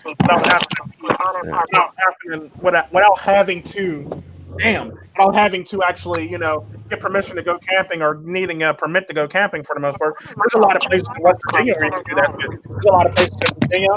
Hell, there's places in Pennsylvania where you can do that shit for the most part. Use like Ohio, places like that. I know in Pennsylvania. If you're going to Pennsylvania, don't forget the bear spray. Yeah, there's that too. I know in California, it's deep out here, like where Double I was talking about in Yosemite, man. It's like if you can actually navigate that landscape and know the animals and stuff like that, you can live pretty good out there, man. I caught a couple deers with bow hunting out there, man. You can actually eat and live out there. The problem with Yosemite is this thing called cougars or mountain lions. Really don't really end well. There are mountain lions. Yeah, my point exactly. Cougars and mountain lions sleeping with, not really end well for people because apparently they have like one attack a month or one or two attacks a month. I would rather fight a live cougar. No, you wouldn't. Well, the thing about mountain lions is you need a sidearm for that. I got a 38 special for that ass. The problem with that though is if you're living off the grid, you fire a firearm. Now everybody's going to know where the hell your ass is. We heard you shoot the cougar. We heard you shoot the cougar. Open up. Just like zombies. They hear that shit and they come. Yeah, like if you shoot the cougar, now everybody knows you're there for the most part. So you want to be able to we're going to be able to do it in a place where like it's going to be minimum. You're going to need a weapon or a gun for the most part, unless you have a silencer for that damn gun. Excuse me, young fella. Did you shoot this here cougar? Well, the game warden out there be out there thick because Yosemite is technically national park land. Yeah. So there's definitely a game warden, and game wardens do listen for gunshots. So Tico is right on that. Yeah, like now you're in trouble now. And the game warden is really more powerful than the police because the game warden doesn't need a search warrant to search you. No, they don't. And if he catches you, he just seizes everything. Don't ask me how I know. I'm an avid hunter. Yeah, yes. He seizes everything. He takes your truck, your boat, your gun, everything. Yeah, everyone's basically laying out some shit. Basically, gas burner. Be sneaky. Fireless. So I'm basically to sum this up. And also a crossbow. A crossbow is very good to have. Or bow and arrow is very good to have too if you're going to be living off grid. Continue on Del Paso Road for 1 I have a compound bow, but you have to know how to shoot it. You can actually kill a bear. You could actually kill a bear with a bow and arrow if you really try. Yeah, you can. I wouldn't try it, but you definitely could. I mean, you got to. Oh, you're definitely going to piss his ass off if you don't get the first shot. Yeah. Yeah, you're basically dead if you don't hit him in the heart. Well, the sad part about that is if you're somewhere at a decent distance when you're doing it, no matter how much you're pissing them off, you can pretty much keep shooting them with arrows until he actually runs up on you. I actually killed the bear. I killed the bear before. I've actually killed the bear before, but The gun I had was a 30-06, but I killed this bitch ass because when I went camping a couple years ago, and my dumbass mom tried to leave the food in the fucking U-Haul. I'm like, you're tripping. You cannot leave food in a fucking U-Haul right next to our fucking campsite. You're fucking tripping. So I went like, 200-300 feet away and tied the food up in a tree. And I woke up one night, we saw the bear trying to get up that tree, and then I capped that motherfucker. My food of your life. Or simple, but yeah, let's get back to the actual topic here, guys. Either I'm going to eat or you're going to eat. And one of us has a gun. Eat you. Hey, if you're ghosting in the woods, you got to know that shit. Well, the sad part about that is if you use a gun, like I said, you're no longer ghosting. Everybody's going to know you're there. So what? So you said crossbows? Crossbow hurts more, and they actually be reloaded pretty quickly, and they actually fire at a nice rate of speed, basically. I've seen crossbows that actually fire faster than semi-automatic. And they do have. I wouldn't say all that, but it's damn near close. Fuck it, I'm designing an Iron Man suit. Let's be real. Let's be realistic, guys. Come on now. So what are the dangers? What are the biggest dangers that we have to worry about while ghosting? Well, your safety, security. Your security in your initial ghosting for the most part. Because the sad part about that, when you initially start ghosting, you're going to need all these supplies. You're going to need all these supplies initially when you start ghosting like this, for the fact that all these supplies are going to come in handy your initial portion of your first half of your plan on ghosting. The sad part about that, your second half of planning, you're not going to need all those supplies anymore, so you can turn around and sell all those supplies. So if you make it through your first portion of ghosting, you're going to need all those supplies. Yeah, compound bow. Thank you, Tiger. A compound bow. But if your initial form of ghosting, you're going to need all these fucking supplies. When you get out of that portion of ghosting, you can always sell your supplies to other people who's going to actually need them or want them for the most part. It's typically how it works. So, like a good example of that is if you're going to do something like go across the border. Right onto the I-5 South ramp, then you're going to need all these supplies to basically go across the border. By the time you get across the border in the first town, you can sell these supplies for the most part. So you get the first town. That's simply how it works. That way you have a little bit of spending money to do what you need to do for the most part and go from there. And you're typically going to want to carry around stuff where, like, that it's like resellable and people are actually going to want for the most part and get a good deal for it. It's typically how it works. Because the sad part about that is that crossbows and compound bows, somebody will buy from you in Mexico, without a shadow of a doubt. So how do you navigate situations where, all right, so let's say you had using Mexico is what I'm saying. So let's say you have a considerable amount of resources. Yeah. How can you move your resources around without it attracting attention to yourself? That's what a backpack's for. Yeah, and shred all the documents that you don't take pictures of the things. That's what a backpack's for. That you have. You can buy a fishing pole that literally collapses into several pieces. Like, it's not hard. Like, or you can pretty much find a collapsible fishing pole and fit it into a backpack along with other. The first thing you're going to need to learn how to do is pack efficiently. Because if you're not going to be packing efficiently, you're going to have to be carrying around a bunch of shit. If you can't pack efficiently and properly and use every single inch of your bag, then you shouldn't do it in the damn first place. That's really my honest opinion on that one. Like, a good example of that, I have a backpack where I can actually fit a decent sized machete in it, my knife, some supplies, and a couple other things basically that I would need on that trip for the most part. Bazooka, AR-15.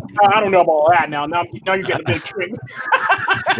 Unless they got a collapse. It comes to my question about self-defense. That'll work, but I highly doubt it. Which martial art would you recommend for my backpack fits my AR. Self-defense. You know what, Double I? I would say judo or skepta. For what? For what type of self-defense? For urban self-defense in a situation. Yeah, you can always. I said that you can definitely always cut a pole. You're gonna cut a stick and put like a fishing line on the end of it if you want to go fishing too. There's always that option also. But typically, for what? What are you trying to actually go? What type of protection are you actually talking about? Me, a situation where, well, like, because I know not everybody's gonna be hunted down. I mean, like once you ghost, it's kind of like you might have some space if you timed it properly to actually just exist. But like if you're in a environment where if you picked a good urban environment, chances are you're gonna have to defend yourself at certain points, or at least have good situational awareness. Is like if you're going to be doing urban environment, I would say learn close quarter combat, learn how to use weapons, and learn how to use your environment to your advantage. Yeah. Like, which martial art would you recommend people You're use? gonna want jujitsu. Oh, it all depends on what you're. I can't really recommend a martial art for the fact that not everybody's going to be good at that martial art in particular. There's certain martial arts that fit people based on their body type and their mentality for the most part. So I'm not gonna say learn judo to somebody who's probably leaning more towards a taekwondo type.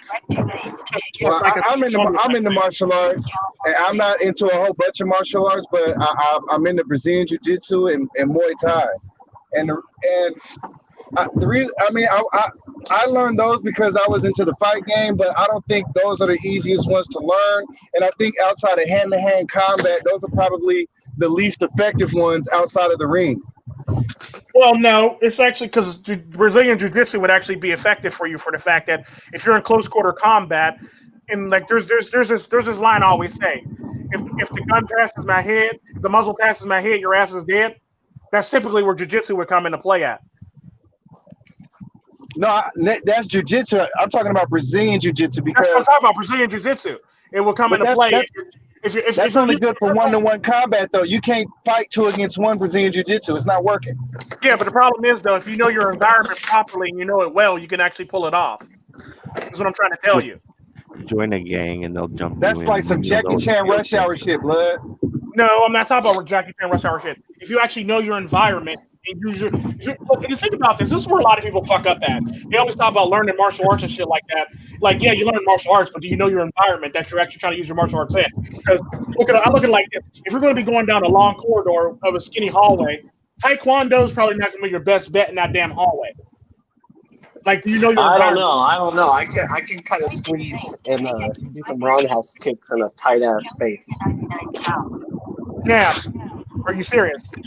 Unless you're doing it I'm telling you. Taekwondo will make your ass tired. Anyway, the problem with Taekwondo in a tight ass space is it's mainly kicking. And your leg is always going to have to. You always have to judge your leg off the wall, basically. If your kicks are wide, if your kicks are too wide or too wild, basically, it's not going to be the best martial arts for a long ass hallway, basically. Now, you're going to be tired. You're going to be fighting in a long ass hallway. I would say long ass hallway is good for parkour situations because you can gain distance and acceleration on your opponent, and then if you can escape out into an open rooftop area. So the minute you try to run up a wall, your foot's going to go through it. So Eureka, man, you're fucking through the wall. People don't pull hallways like they do. It's your mom and dad's hallway. This is hallways in Moss building, and they don't tend to hold up themselves. Period. But like I said, if you're gonna be like in a narrow hallway, you're gonna want to be able to do something like Wing Chun or something like very quick and short, like very direct strikes for the most part.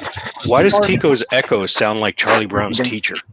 It's Dusty. It's Dusty. Dusty's mic is echoing. Is Dusty? Yeah, Dusty's echoing. Fuck. It's like I'm trying to hear, but I can like barely. I ain't even doing shit, blood. Man, I'm about to come out and come back. You're fine. All you got to do is mute your mic.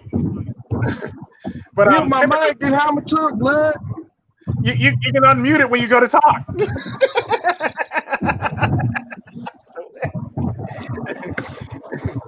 But typically how it works is you basically want something that's more direct, depending on your situation that you're in. You basically want a martial arts that fits your environment for the most part. You don't want to be swinging wild ass kicks. It's basically like you don't take a regular assault rifle to a fucking urban environment for the most part. Barrels I feel Barrel all is way that's too long for an though, urban because environment. all Basically, of that stuff basically when takes an urban time to assault learn. rifle for that reason. If you're bugging out, you don't have time to go to Taekwondo classes for like fucking 8 years. Yeah, yeah, you sure enough don't. So you All basically of this just want to stuff learn. takes You time. basically just want to learn to fight. Period. Like basic And then fighting is perfectly just go to fine a for you. bar and step on somebody's foot. You basically You'll just get want to the learn to shit fight. kicked out of you. You'll know what it feels like, and then you won't be Yeah, scared. yeah. to I keep mean, going I'm forward. I'm definitely like that's that scene in the Matrix when they're in the dojo. It's like Neo doesn't learn as much as he is like confronted by an overwhelming amount of failure and like misunderstanding and like The thing confusion about before. fighting is the thing about fighting. It's all about trial and error. Yeah, You're gonna do something one time that works for this fight, but it's not always gonna work for the next two fights. So you basically want to learn from that mistake that you made if you You did have from that mind fight. your business for 1 Simply mile. how it works. Is What my mistake audio you good, made? How fellas? to help yourself. you sound fine. It's simply Is how my it works. audio good, fellas? Your audio's good, yeah. The audio is good. Typically, you When typically Yeah, want to I learn. agree all the 100%. background noise. It's like good closing doors. Shouldn't be on top about. Shouldn't be on top about Sure. ghost and pairs. That actually works. My ghost buddy. Yeah, that would work. Ghost and pairs. But yeah, it's just simple shit like that for the most part. Like you basically want to be able to have a combat style that's very direct and not all flashy and all like crazy for the most part. You want to keep it as You you want said to you're because saying basically Taekwondo is the flashy. problem with ghosting is if you're going to be ghosting, you basically want to exert as little energy as humanly possible while you're ghosting for the most part. You don't want to waste too much energy because you never know when you might need to. You never know when you might be catching your next food or you might be catching anything for the most part. You never know when you might. You want to keep it as efficient as possible. You basically want a martial art that's minimal movement and very direct and very straightforward for the most part. Yeah. So let it be boxing, let it be boxing, let it be wrestling, let it be boxing, wrestling, Something Wing that's Chun, very something rudimentary along the that you lines can of that. practice easily without the use of like a lot of facilities. Like BJJ, you need to have some place where you have to have a sparring partner in a lot of cases too. That's the only way you can really improve. Not necessarily, because the sad part about that is, if you've seen a couple BJJ moves, basically, if you're in a situation where you got a guy and you're basically trying to immobilize him, or you basically use a BJJ move if you know how to fight. Generally, you can pretty much pick it up if you actually really know how to fight. So you can actually literally like put somebody in the arm bar, or put somebody in the choke hold, or put somebody in the triangle hold. You can pretty much do all that shit if you basically know how to fight. It's all about body mechanics at that point in time. One-on-one BJJ is good, but more than one-on-one, you got to have something else in your pocket. Yeah, like I said, basically, yeah, no. That's what I said. You basically want to learn a martial arts like boxing and or Wing Chun and or Chinese boxing and or Muay Thai is a good example of that. Because you basically don't have to worry about kicking your whole entire limb. You can use your knee and elbows basically in a fight. What's Chinese boxing? I've never heard of that. I've never heard of Chinese boxing. That's crazy. Yeah, Chinese boxing is actually pretty nice. Definitely check that one out if you're going to learn anything. Check that out, fellas. Wing Chun, wrestling, Wing Chun, fighting, boxing. Yeah, Wing Chun, wrestling, boxing, street fighting. All are good things to basically know. And Chinese boxing and all that other great shit. Because typically in Muay Thai, you don't necessarily have to use your actual full. You don't have to necessarily use your full extremity. You basically just use a certain portion of your extremity, like your shin or your forearm or your elbow and shit like that for the most part. So Muay Thai is very good to learn for that reason. Dependent on one like jujitsu, and then you lose a lot of body weight because you're not eating as much, and then you don't become as deadly of a executor of that one. I mean, it's all about body mechanics. So you basically have to be able to manipulate that person's body if you lose a shit ton of weight. You'll be fighting out of your weight class at that point in time. That's why I said just learn street fighting, learn jujitsu. Learn Muay Thai, street fighting, Chinese boxing, shit like that for the most part. Everything is a weapon. Yeah. And learn how to use various weapons too in the process of doing so. Garbage can besides use a weapon. Oh yeah, for real. Like we learned about that. Fighting. Learn how to. That's why I said basically learn how to use your environment. You can use like a garbage can. The Marine Corps. One mind, any weapon. Exactly. Yeah, true story. Somebody fell out. Who fell out? If you can't use the thing against the guy, the double against eye the thing. No. It's Dusty that fell out. Dusty, come back, Dusty. Come back. Yeah, but typically how it works is you basically want to learn straightforward martial arts styles for the most part. You don't want to Oh get yeah, you don't want to do anything thing to fucking fancy put for here. the Yeah. most part.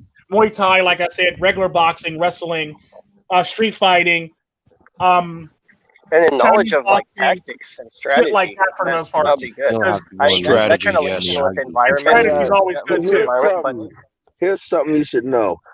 When you walk into a room, you should always have a plan to use anything within within at that room to I do either that every time. kill, incapacitate, distract, or injure every single occupant of that room. Right. Cowling's also good for that too, Shinobi One. And then I execute agree the 100. plan. I agree 100% with what Win said. Yeah, and that's why I basically said be able to learn to use your environment to your advantage. That's basically what I said. So Right. basically, if you don't know how to if you can't assess your environment properly, it's probably not going to pan out for you well unless you get lucky. So Right. learn how to use your environment to your advantage for the most part. Like So you can be able to manipulate your environment to your advantage and be able to use everything within your power and your will to basically make it happen for the most part. Every Right. fork and like pan and every glass time I on the walk into a table. store, I basically I'm assessing everything from the stuffed animals to the power to the power tools. Yeah, and the sad part about that, not only when you walk into a place, always have an exit plan. Know all your exits and know all your exit plans for the most part. What you're close to, that's the exit that you want to use. Be able to use all your be able to know where all your exit plans are, so you can get out very quickly for the most part. Hell, if you got to throw some shit through a window to jump through a window, do it. If you got to go out the back exit emergency door, do it. If you got to run out through the back of the kitchen, do it. If you got to run out the door that you came into, do it. So you got to be able to always assess where all your exits are in the place, because the sad part about that, you don't want to be caught in a place with no other exits for the most part. Right. This one went from going off grid to survival tactics now. Shit. Well, let me flip it one more time. So we've talked about ghosting, right? So what if you wanted to find somebody who ghosted? What if you want to find somebody that ghosted? You basically just get criminals to find them. It's easier to get criminals because there's less red tape.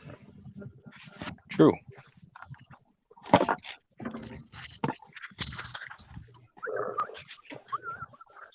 Well, if they don't want to be found, then you're not going to find them. Yeah, you are. All you got to do Yeah, is you are. Yeah, Yeah, you are. Criminals. It's in the story. The sad part about that, the reason why the government doesn't find somebody fast enough is because of red tape and Red resources. tape laws. If they really want to find somebody, they can find somebody. But if they got to go through all the red tape, it's going to be harder to find a person, because now you got to get permission from this person. You got to ask this country for permission to roll up in a country. You got to get a detail from that country. Everybody knows you're coming because you got a large security detail with you. And it's just shit like that. That's what basically makes it hard for people to find people. Governments and people to find people, because they always going up and up. I always say have criminal friends, because 9 times out of 10 they're going to be more to your advantage than having a person as a judge or a cop, basically, because anybody criminal can actually help you find somebody very quickly. Right. It's just facts. So I'll tell you what some of these guys set up, right? So your cell phone tower sends a series of relay information between your device and a cell phone tower, authenticating it, right? So someone can actually set up a cell phone tower, a fake one, or emulate a cell phone tower. So if there's a cell phone tower nearby, it can actually emulate its broadcast frequency and get people connected to their access point, which in turn bounces it right to the original antenna that they would have gotten anyway. Mm-hmm. But what happens is amplifier. It screams at you. Well, it's not just an amplifier. It hijacks a signal too. Yeah. So when it's going through their receiver, what happens is they're able to see what the chatter is inside of each packet. Yeah. And the thing to make it easier for as far as like criminals is concerned, criminals actually basically have a network. That's what I was talking about. Their network. Right. Criminals have networks. Criminals have serious networks. Better networks than a fucking government. Hence why the fucking the U.S. government went to the Italian mafia multiple times so they could get shit done for the most part because they have serious networks. That's typically how it works. The government doesn't have near as much of a network as your organized criminals, basically. Your organized criminal networks. So like this shit reverberates. This shit's like not just pipelines. This shit is like people. This shit is places. This thing is things. So they got a network that spans across the globe. You don't become a big ass cartel and pop up in Indonesia by accident. You don't become the Albanian mafia and pop up in America or several other countries by accident. It's called networking. Or taking over certain earths that that needed to be taken over so you can actually get your foot in there. Either way, MS-13 didn't pop up all over the world for no reason. It's basically networking. So they're not just a stupid gang. They literally network, and they're very intelligent at doing it. They're like literally in every single country all over the world. So what you're saying is if you're wanted by the government, ghosting's actually a good idea. If criminals want you, then ghosting's actually detrimental to your health because definitely. You never want to piss off criminals for the most part. Yeah, there's no hiding from those guys. Yeah, if you're going to go somewhere, never piss off criminals and don't act like a badass because you're asking to end up in a refrigerator tomorrow for the most part. What I mean by throw away your Jordans and your skinny boy jeans. So you can hide from a government by using criminals to do it. And it's very easy to do it if you don't piss off the right criminals. For all intents and purposes, you can always ask for help. The only problem is, though, if you don't have the money or the capital, they may ask you to do something in return for them. That's typically how it works. So I would if you're not up for doing something illegal or illicit or something that's against your morals, I would typically stay away from approaching them without money. I would actually approach them with money if you're going to do it. Me, I ain't got no problem with it. If I ask for a favor, I ain't got no problem returning the favor. That's typically how it works.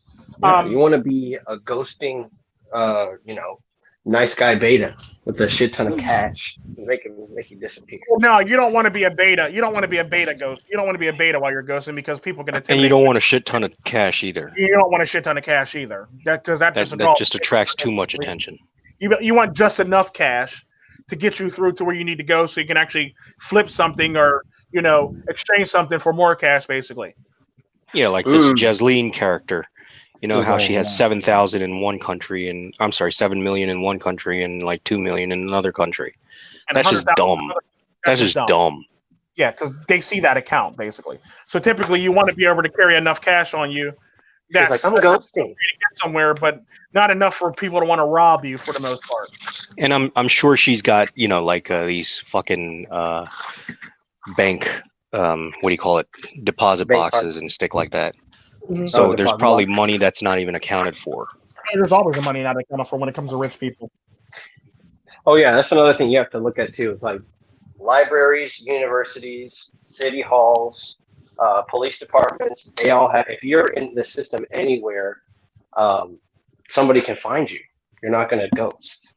True story. Well, no. If you're in a system in a certain country, it's better for you to go. Yeah, I'm wrong. I lied. It's more just like your name. You gotta kind of like dissociate from your name if you're actually trying to dodge your people, like people who can track your name down the system, or like if you're like a young person and they have. Wait a minute, Yam, you're what? What? You're what?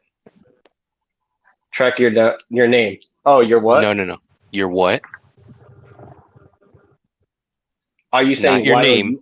Not your name. Y-O-U-R. Your ends. Legis.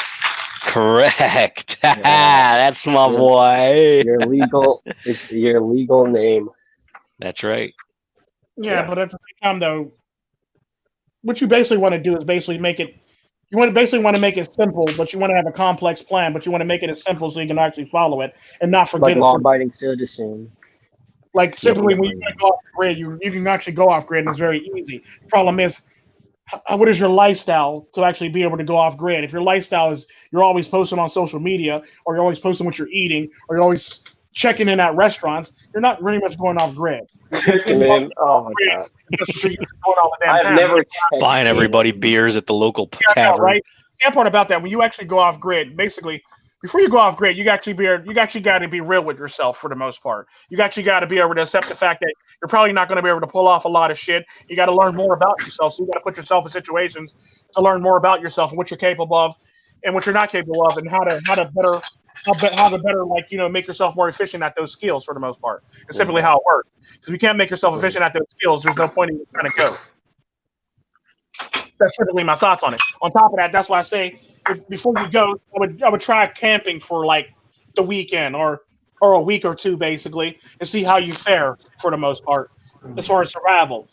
If you don't do good, then you might want to practice it another week, or you might want to practice it again, and you might want to keep on practicing it until you get pretty efficient at it. That's typically all it really is. It's all about practice makes perfect for the most part. And the sad part about that is what exactly would somebody be looking to do to a person who is in, MiGTOM red pill communities who tries to go off grid? Like, are they going to try to have sex with them or like kidnap them for ransom? I mean, they don't make a lot. We're talking about going off the grid, period.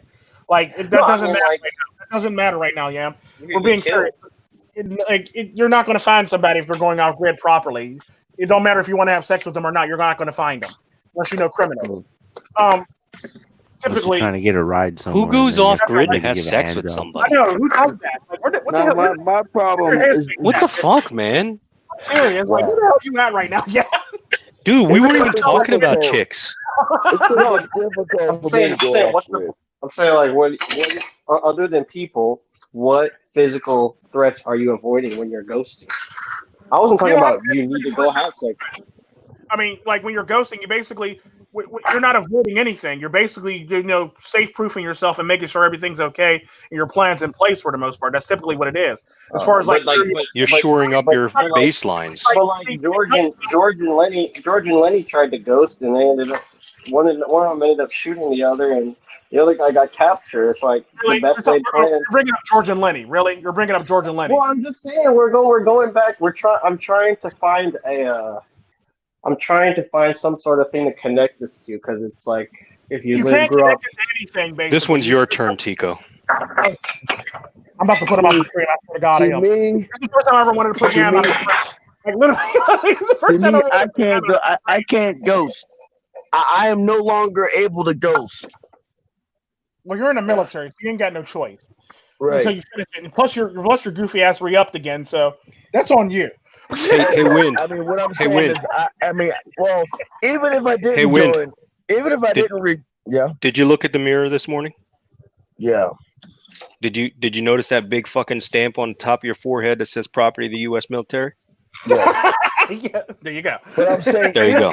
Even if I didn't re-up, I would never be able to never be able to ghost. Why not? Me acting a damn fool. Well, yeah, that's you pretty much. You can't act a fool. You would have to control that. Yeah. You got to be very disciplined when you ghost. That's the problem. Yeah, you have to be on your top game in order to ghost. I mean, if you can always get more benefits ghosting than not. Oh, yes. If I were to ghost, one particular person. When you ghost, you are most focused. If I were to try to ghost, one particular person would do what they can to find me. Through your sister? No.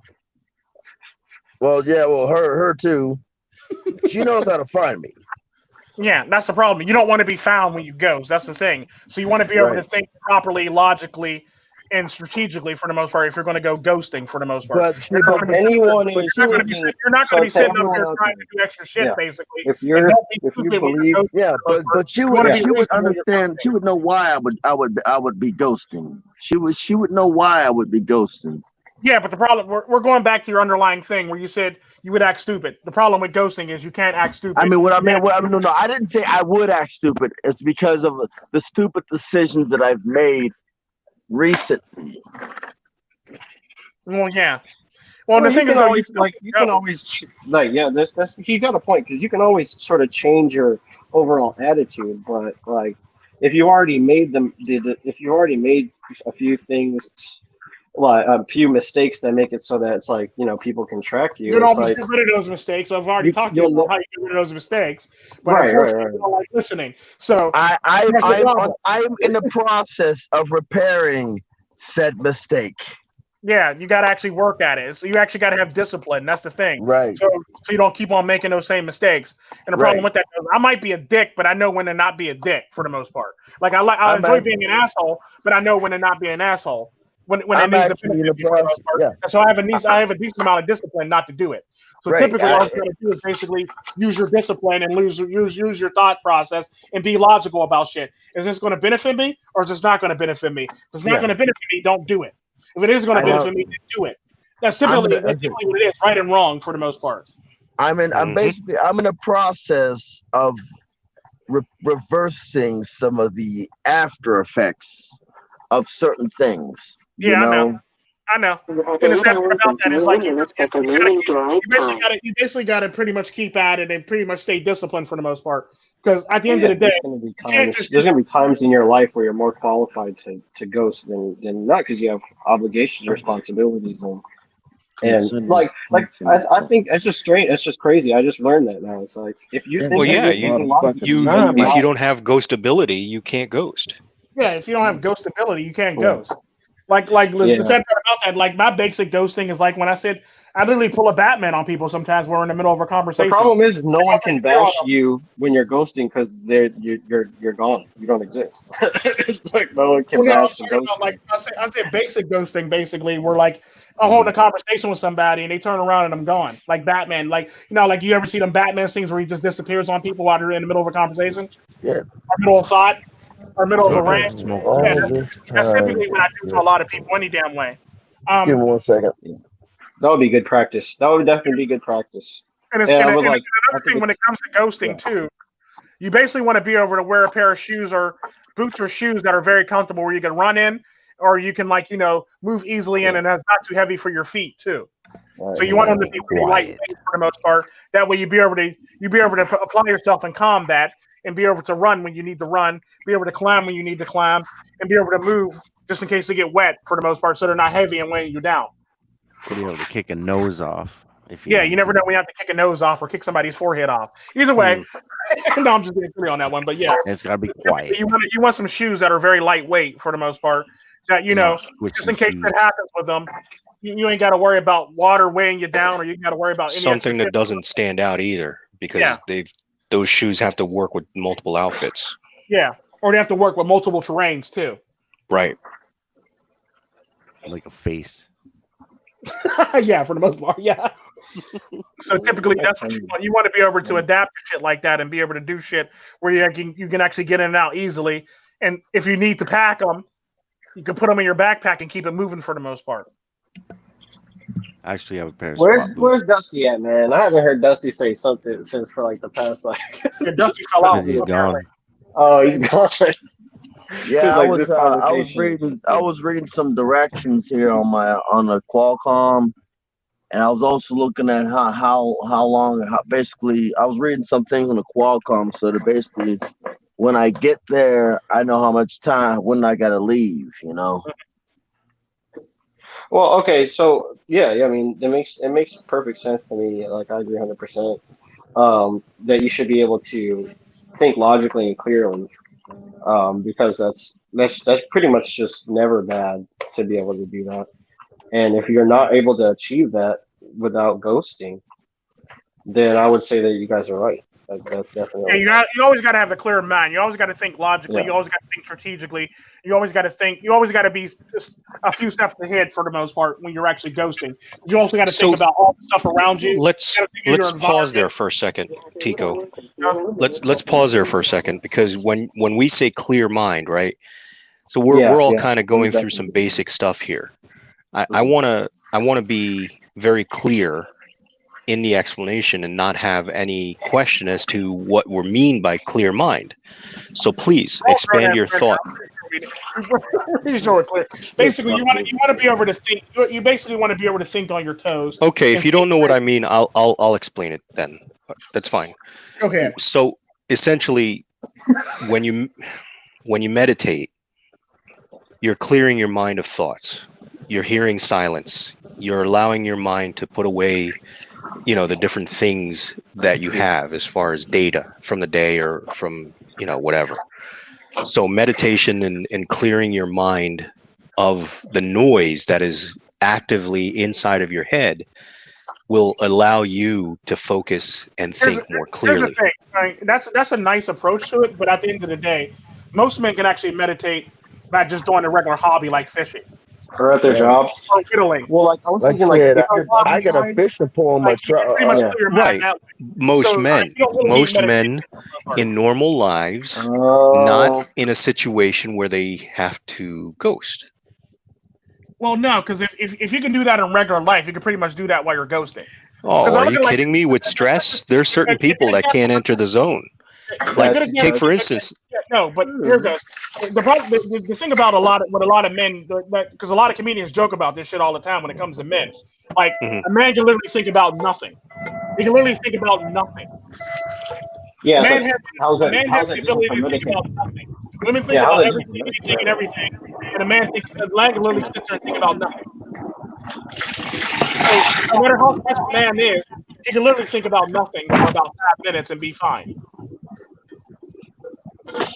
That's basically a Oh, man's approach to I life for the just most did that while I was listening to The this. problem is though, we make it more complicated. you don't go around telling people that, Yam.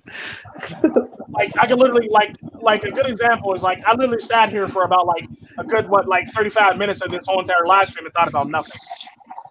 You go around telling people that, you Tico.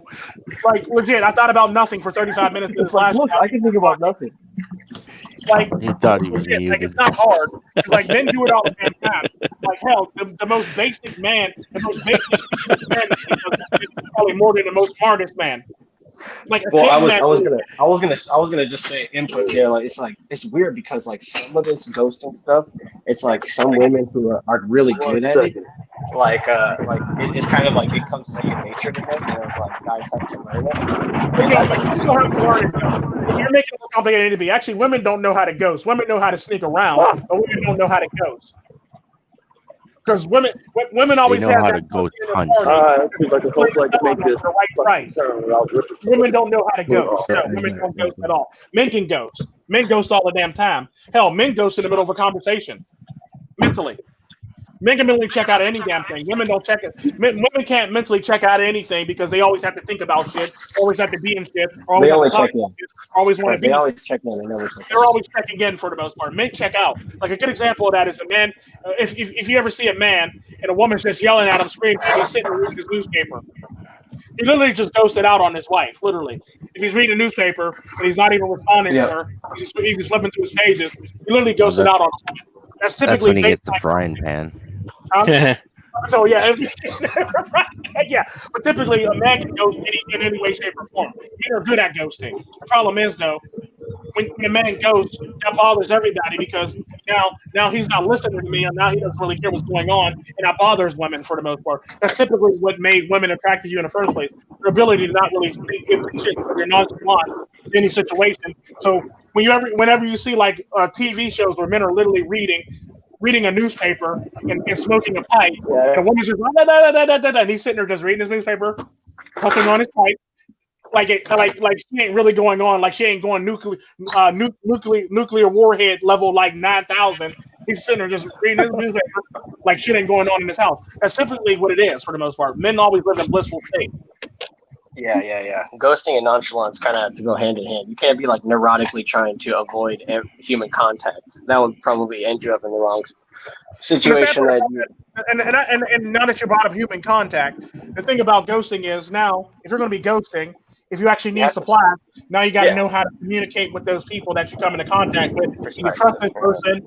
How long are you going to know this person? And can you behave well enough in a conversation where you don't stand out to that person and you keep it moving, and that person doesn't remember you just in case shit goes down for the most part. You want to be a forgettable person. I saw him. He went that way.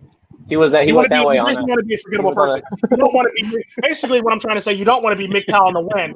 when it comes to meeting people because they'll stand out and people go, okay, I remember that guy. So you're looking for this guy. I met him last week. He was this, that, and the other. So basically, when you actually talk, it's all about how you talk to people, how you carry yourself. So you basically want to be able to carry yourself in a way that's forgettable to a person for the most part.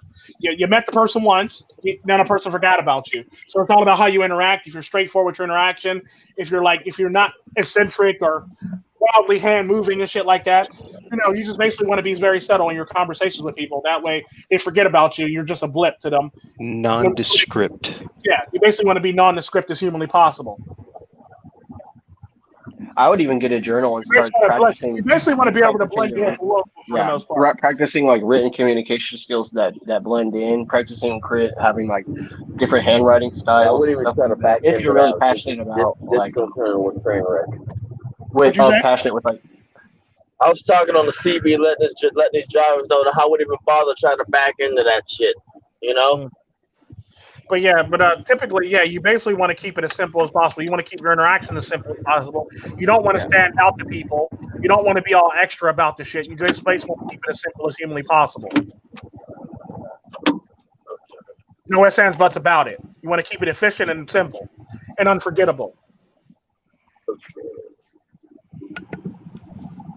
If you have to shit in the bush, you can use your back pocket as toilet paper. Yeah, literally. Yeah. I think once the coast is clear, and that's the thing, you can't be doing the research on the go. You gotta have stuff planned out decently, but it's gonna take a lot of time. You gotta plan. You gotta plan ahead of time because, like I said, 9 times out of 10, if you do it properly, you're only going to need the first half of your plan. You're only going to need those supplies for the first half of your plan. The sad part about that, you want to get supplies that are sellable or tradable for the most part, for better supplies for the most part, or money. So typically, you're not going to need a lot of those supplies when your second half of your plan goes into action for the most part. So when you make it to your destination, you're not going to need all those supplies. So you're basically going to want to trade up or trade down or trade around or trade for money at that point in time. If you know what I mean. It's just shit like that. I would say if you're going to do anything like that, if the economies are still stable, if you're going to go to like Central America or South America or anything south of the border, I would say carry around like $1,000 cash on you. You're going to be spending a lot of time in the warehouse in a crate, probably about 3 days. So you're going to need a. Oh, keep Gatorade with you too, so you can stay hydrated. If you're going to be doing the crate move, or you're going to if you're going to be doing the crate move, or you're going to be doing the casket move, you basically want to keep Gatorade with you, and you want to put dry ice in there. That way, your body doesn't really show off too much body heat for the most part. But you want to be laying on that dry ice, preferably like a few days before like you actually ship out, a day or two before you ship out. That way, it pretty much has your body temperature for the most part because you're on dry ice. So you want to bring your body temperature down, and you want to be able to actually insulate yourself with like a jacket or some shit like that, basically. Basically, your heat signature. You're basically hiding your heat signature. So if you're going across the border, they can't say you weren't dead for days, basically. Right. You want to hide your heat signature. So basically, that's what the dry ice and the casket is for, basically. Hide your heat signature. Just don't suffocate. Yeah, don't suffocate. You can always use a rebreather for that if you really want to.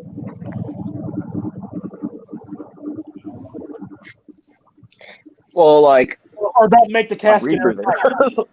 Wait, a rebreather. Airtight for the most part. That's an example of that too. That way you have a certain amount of air and you breathe very shallowly for the most part. Make sure you equalize when under the water after every like 20 feet or 10 feet. Or else if you come up too fast, you're gonna get the bends. Right. Well, I don't want people to like have freaking nitrogen rush. If you're swimming across the border to Mexico, you're not going to need to go 20 feet underwater for the most part. You never know. Go underwater for typical like 12 feet or 9, 12, probably say 8, 7 to 12 feet. It's still sometimes advisable to equalize even at 6 feet, depending on the person. No, because if people look, man, if you really want to cross, I could go talk to Pepe. Like this, here's the thing. Here's the thing with that. Yeah, you don't need to do all that for the fact that if you're used to getting to the regular ass swim pool, you're fine. You've been in swim pools multiple times. You're You're talking fine. about with using a rebreather and stuff. So I was just getting technical Well, no, as I'm you were. talking about using a rebreather in a casket. Yeah, because that dry ice, if you're inhaling that stuff, man. It gives off CO2. Yeah, you basically want to use a rebreather in a casket, is what I'm trying to say. Not when you actually, not when you swim across the border. You can pretty much just swim across the border and be I was fine. gonna say I'm because it sounds like talking some about spec ops. I'm talking about using a rebreather in a casket, so you can actually not have to worry about breathing in dry ice. Because dry ice gives off carbon dioxide. Right. It's basically ice form of carbon dioxide. You know, basically freeze your lungs, and you'll end up fucked up before you get. Oh, so wait. Are you trying to like bring the? You're trying to hide by bringing the dry ice? Is that what you guys are talking about? Yeah, you're making yourself we're look trying dead. to keep alive. You should look at We're yourself look trying like to a cold breathe body. oxygen.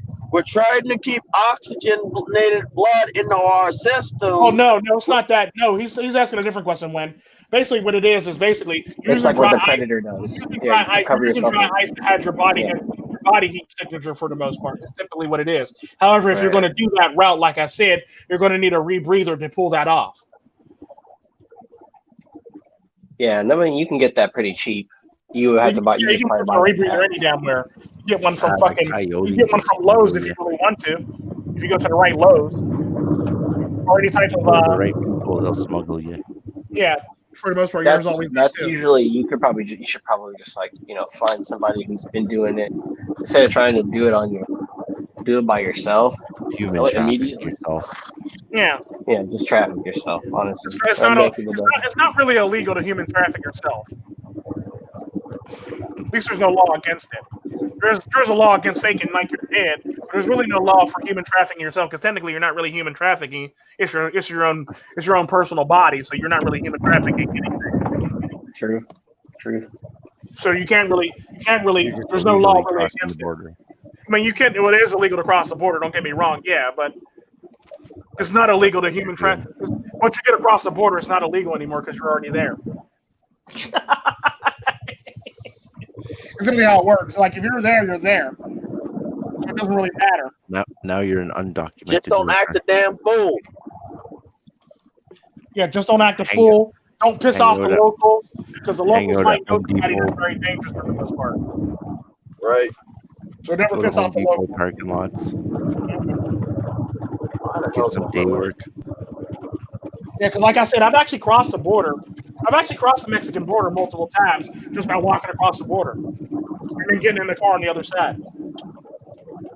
Like Mexicans do it all the time when they walk in for day labor on the United States side. You literally walk across the border, they wave, and they keep on going. Yeah, you gotta be. Or you gotta be with the right all the day laborers, they basically got they basically show their card and they keep it moving for the most part. Like you can walk to the other side of Mexico and do the same damn thing. Walk back and do the same damn thing. They're all facially recognized. Yeah, but walking into Mexico, it's easy for the walk. The thing about Mexico, what I've noticed about Mexico, is actually much harder to sneak into Mexico than it is to sneak into America. Oh yeah. Why is that? It's on purpose. Yeah. Why is that? The sad part about that is here's the thing that I've noticed. Even without the border, it's harder to sneak into Mexico than it is to sneak into America without the border. That's like remarkably true. It's like it's definitely harder to get in to Mexico than it is to leave Mexico. Now I have a question. Now you're in coyote territory. Yeah. Why is it harder to sneak out of America than it is to sneak in? Because everybody wants to grab you. No, it's not even that. It's more or less the fact that it's easy to get across the border. Like a good example that the best way I can describe that to you right now is, everybody's talking about we're all locked down because of the COVID virus lockdown, is this, that, and the other. All the countries are locked down. You can't travel in and out of the country, this, that, and the other, unless it's business. I said this in the live stream before. It's actually easier. You have an easier time coming into America than you do going to any other country in the world. Like, they grill you in other countries. America, they ask, oh, how was your travels? Have a great day. Like, wait, you're supposed to be locked down. You're supposed to be, temping me, checking me, and shit like that. How come you're not locked down? And the thing about it is, when we talk about we got all these securities, we really don't practice those securities. You see what I'm saying? So like anytime it's easier to travel into America right now, even during COVID virus, than it is to travel any other country. Like think about that shit. And that's typically how it is throughout the whole entire year. Like it just blows my mind because like at the end of the day, what you can't tell me is like we have secure borders and we do this shit properly when in fact Yeah. you don't It's really just a ask proper construct. questions. The whole like You basically Mexico just versus send people on their merry way. US. Like a good example of that when I come to America, a good example is I'm not going to say the Border Patrol's guy's name. When I came to America from Canada the one day, and they basically ask you where you're from, and they go, "I'm going from Pittsburgh." So, what do you think about them Steelers? Now, the whole entire conversation, instead of asking me, Yeah. what was I doing there? What was I doing all this here? What was I doing? It turned into a trying to, whole like- entire conversation about the Steelers. Yeah. So now I didn't even get asked any of the questions that I needed to be asked. He's worried about the Steelers, and now I'm walking right through. You just gotta be Like, nice. you know what I'm saying? Yeah, you gotta be It's friendly. easier to get into America for that reason, and it's harder to go to other countries because they literally like they literally go by the book. They literally go by the book. Like you get grilled going to Canada, you're more likely to be grilled by Canadian Border Patrol than you are for American Border Patrol. Yeah, right. Going into Canada. But it's weird. I'll know that when I want to get my passport. It's like a paralyzing. Even if you have a passport, you're more likely to be grilled going to Canada than you are going back to America. The only thing about America, the nice thing about the American side, the nice thing about the American side that a lot of people don't know is they literally like whenever you get to Border Patrol, wherever like they literally show up out of nowhere. It's like they're not even in their office. So it's basically like they're always on lunch or something like that. And they eventually get to their office, and now they're turning on all the fucking lights and they're doing all this extra shit when they could have been there in the first fucking place, but they're not. So like that's typically what you got to wait for in America when you're coming back to America. When you're coming from the Canadian border side or coming from the Mexican side, you got to wait for motherfuckers to turn on lights, get in their positions, turn on computers, do all this extra shit. For the most part, that's where most of your time is actually hung up at going across the American border. And by the time you get up to the window, it's like, dude, aren't you going to ask me, was I buying drugs? Aren't you going to ask me these serious questions? They don't. They just pretty much, yeah, okay, have a nice day, bye. You know, that's typically how it is. But if you go to Canada, the lights are always on, and there's somebody always in the office, and there might be two people, and there might be one person checking bags, there might be two people asking you questions and shit like that. And it is what it is for the most part. They literally do their job. Whereas in America, it's like, yeah, we just got here. It's hard to get them to show up. They literally show up whenever they want to show up for the most part. It's typically how it works. Like their office lights are always off for the most part. And then when somebody shows up, then that's when they actually all come to work.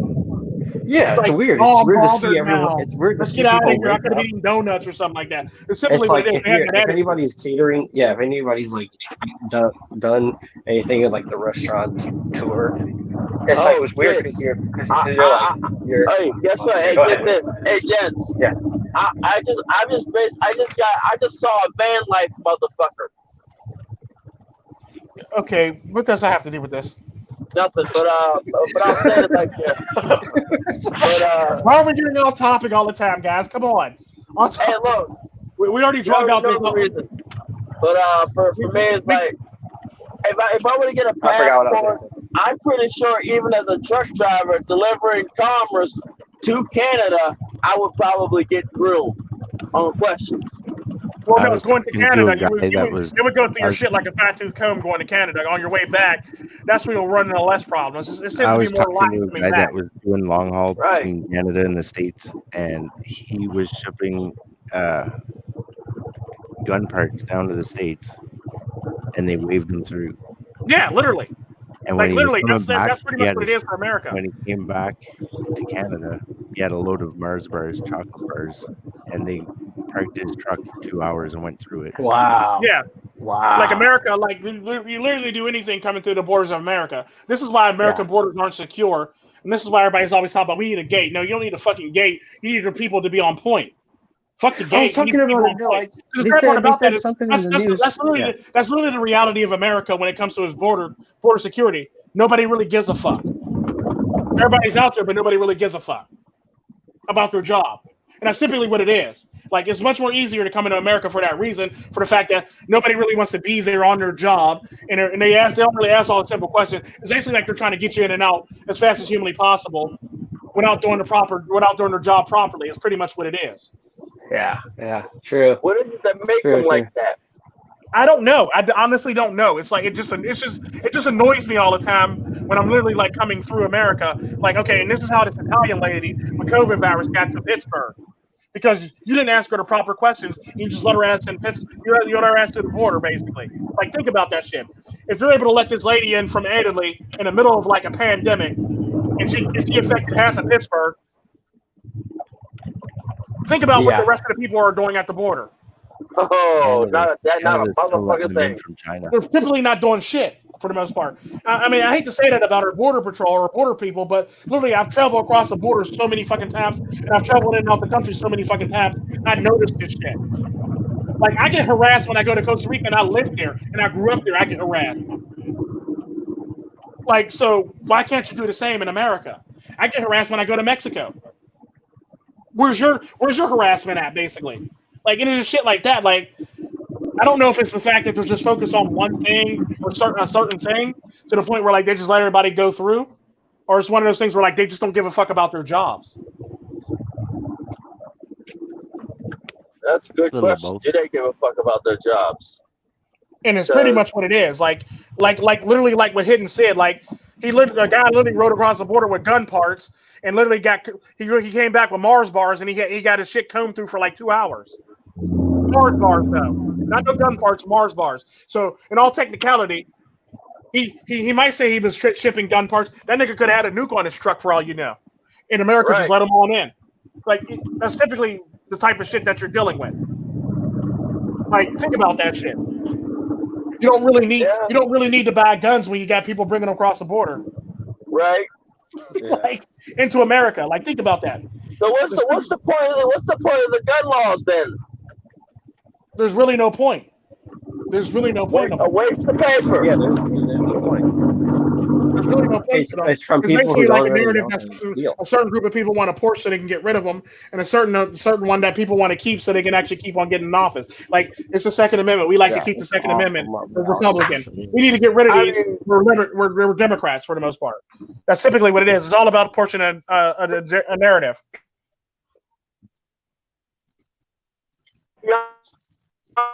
You're roboting, Lynn.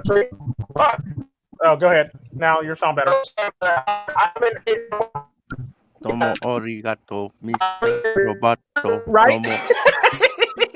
You're roboting again, Lynn. And where the hell Double I go and Dusty go? But yeah, like typically it's harder. It's harder to leave it's harder to go across the border, go into anybody else's country than it is to come into America. Basically, that's typically what I'm saying, and that's the funny thing about that. I don't know how we got all the way off. I don't know how we got off this topic. Got on this topic. Well, but yeah, how does it relate? It's like how is it easy to ghost or is it hard? Because it feels like most people. Is it simple or is it complex? It depends on how much discipline you have. It's very easy if you have a lot of discipline. You're very disciplined. If you're a very disciplined person, ghosting is very easy. If you're not a disciplined person, then you're going to have problems. You're basically like an addict at this point in time. There's no point in trying to be an addict and trying to ghost at the same time if you're used to your normal life, basically, because you can't ghost and be north of your normal life. Ghosting and going off the grid are two different things. Yeah, I know. I'm just saying though, if you have a decent amount of discipline, you can literally ghost, and then if that discipline is consistent, you can literally go off grid. So, if you have a high level of discipline, you can literally ghost. If you can maintain that high level of discipline or hone that high level of discipline, you can only go off grid with that for the most part. And that's typically how it works. You basically want to be able to have a level of discipline to be able to ghost in the first fucking place. Because this is obviously you're going on too hiding long from anyway. one person and going off the grid is you're hiding from everybody. Yeah, you're literally hiding from everyone at that point. The sad part about that, going off a grid, is a whole nother level of ghosting within itself. That's like some next level shit, basically. That'd be basically like going to a monastery and becoming a monk for the most part. That's the next. It's like Batman. It's like you have an underground layer. Like you like have plans. Well, the problem is, no, it's not like Batman because Batman always goes out in public and he owns a company. So no, he's That's not. right. He has a persona. He's literally connected. He's literally connected to the world that he's in for the most part. Ghosting would be like something like, like ghosting would literally be like that beer guy basically. Not that beer guy, but that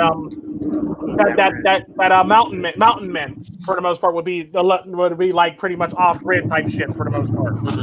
Mountain man. I think it'd Yeah, be cool. that would be Like a off story grid. about somebody who's like a mountain man. Because nine Like times out of 10, a lot of the mountain men didn't start off. A lot of mountain men didn't start off as mountain men. They basically started off as just ghosting people. Then they became mountain men because their discipline basically transitioned into like a serious level of discipline to actually get them It to like go. exceeded they like transformed their ego. Yeah. So like they realized that they wanted to ghost and it was actually fun for them and it was much easier for them to actually deal with. So therefore now they transitioned into mountain man. Mm-hmm. So interesting. But yeah, like those are two. Those are two totally different things. But like, pretty much, I wouldn't suggest mountain man if it's not for you. But if you're going to ghost and go to another country, there's no need to become a mountain man for the most part. Is what I'm trying to say. If you're going to just ghost temporarily to get out of Dodge, exactly. If you're going to ghost to get out of Dodge and go to another country, it's much easier. Well, it would probably be better. Yeah, it would probably be better to know the environment way better if you're going to go off the grid than to move to a completely different place. Like, unless you're willing to put in a lot of research to research that place that you're going to, including going to it multiple times. Yeah. You got to know that city pretty well in order to be able to go in plain sight or go off the grid or usually people that move to another place, they usually visit the place multiple times before they decide to move there. That's typically natural human behavior for the most part. They typically go somewhere multiple times. They like the place. They go back again. They go back again. They go back again. Then they move. It's typically how it works. Like people just don't really go on a map. Literally, I mean, there's some people that do it, but people don't just go to a map and just throw a dart and go, "That's where I'm going, right there. That's where I'm going." Like that's rare. That's very rare or very unheard of for the most part. If you're going to do that, sounds like something that I do. Just go. Yeah. I've done it. I've done it too. But the sad part about that is, even still, I knew the terrain of the place when I've actually went off. I would not do that. Like any other time, anytime when I actually go do something, it's usually for two reasons. Either I know the terrain, or I want to learn the terrain. That's typically only two options I usually have. Like if I go do something sporadically, it's usually because I need to go learn the terrain. I want to go learn that terrain or learn like I'll drive around for hours on end just to learn the whole entire place. Hey, Like, the point is, I'll drive around a lot. Is there something that's facilitating you going there? I'm walk around the area with my glasses, without my glasses, blindfolded, so that I know the area.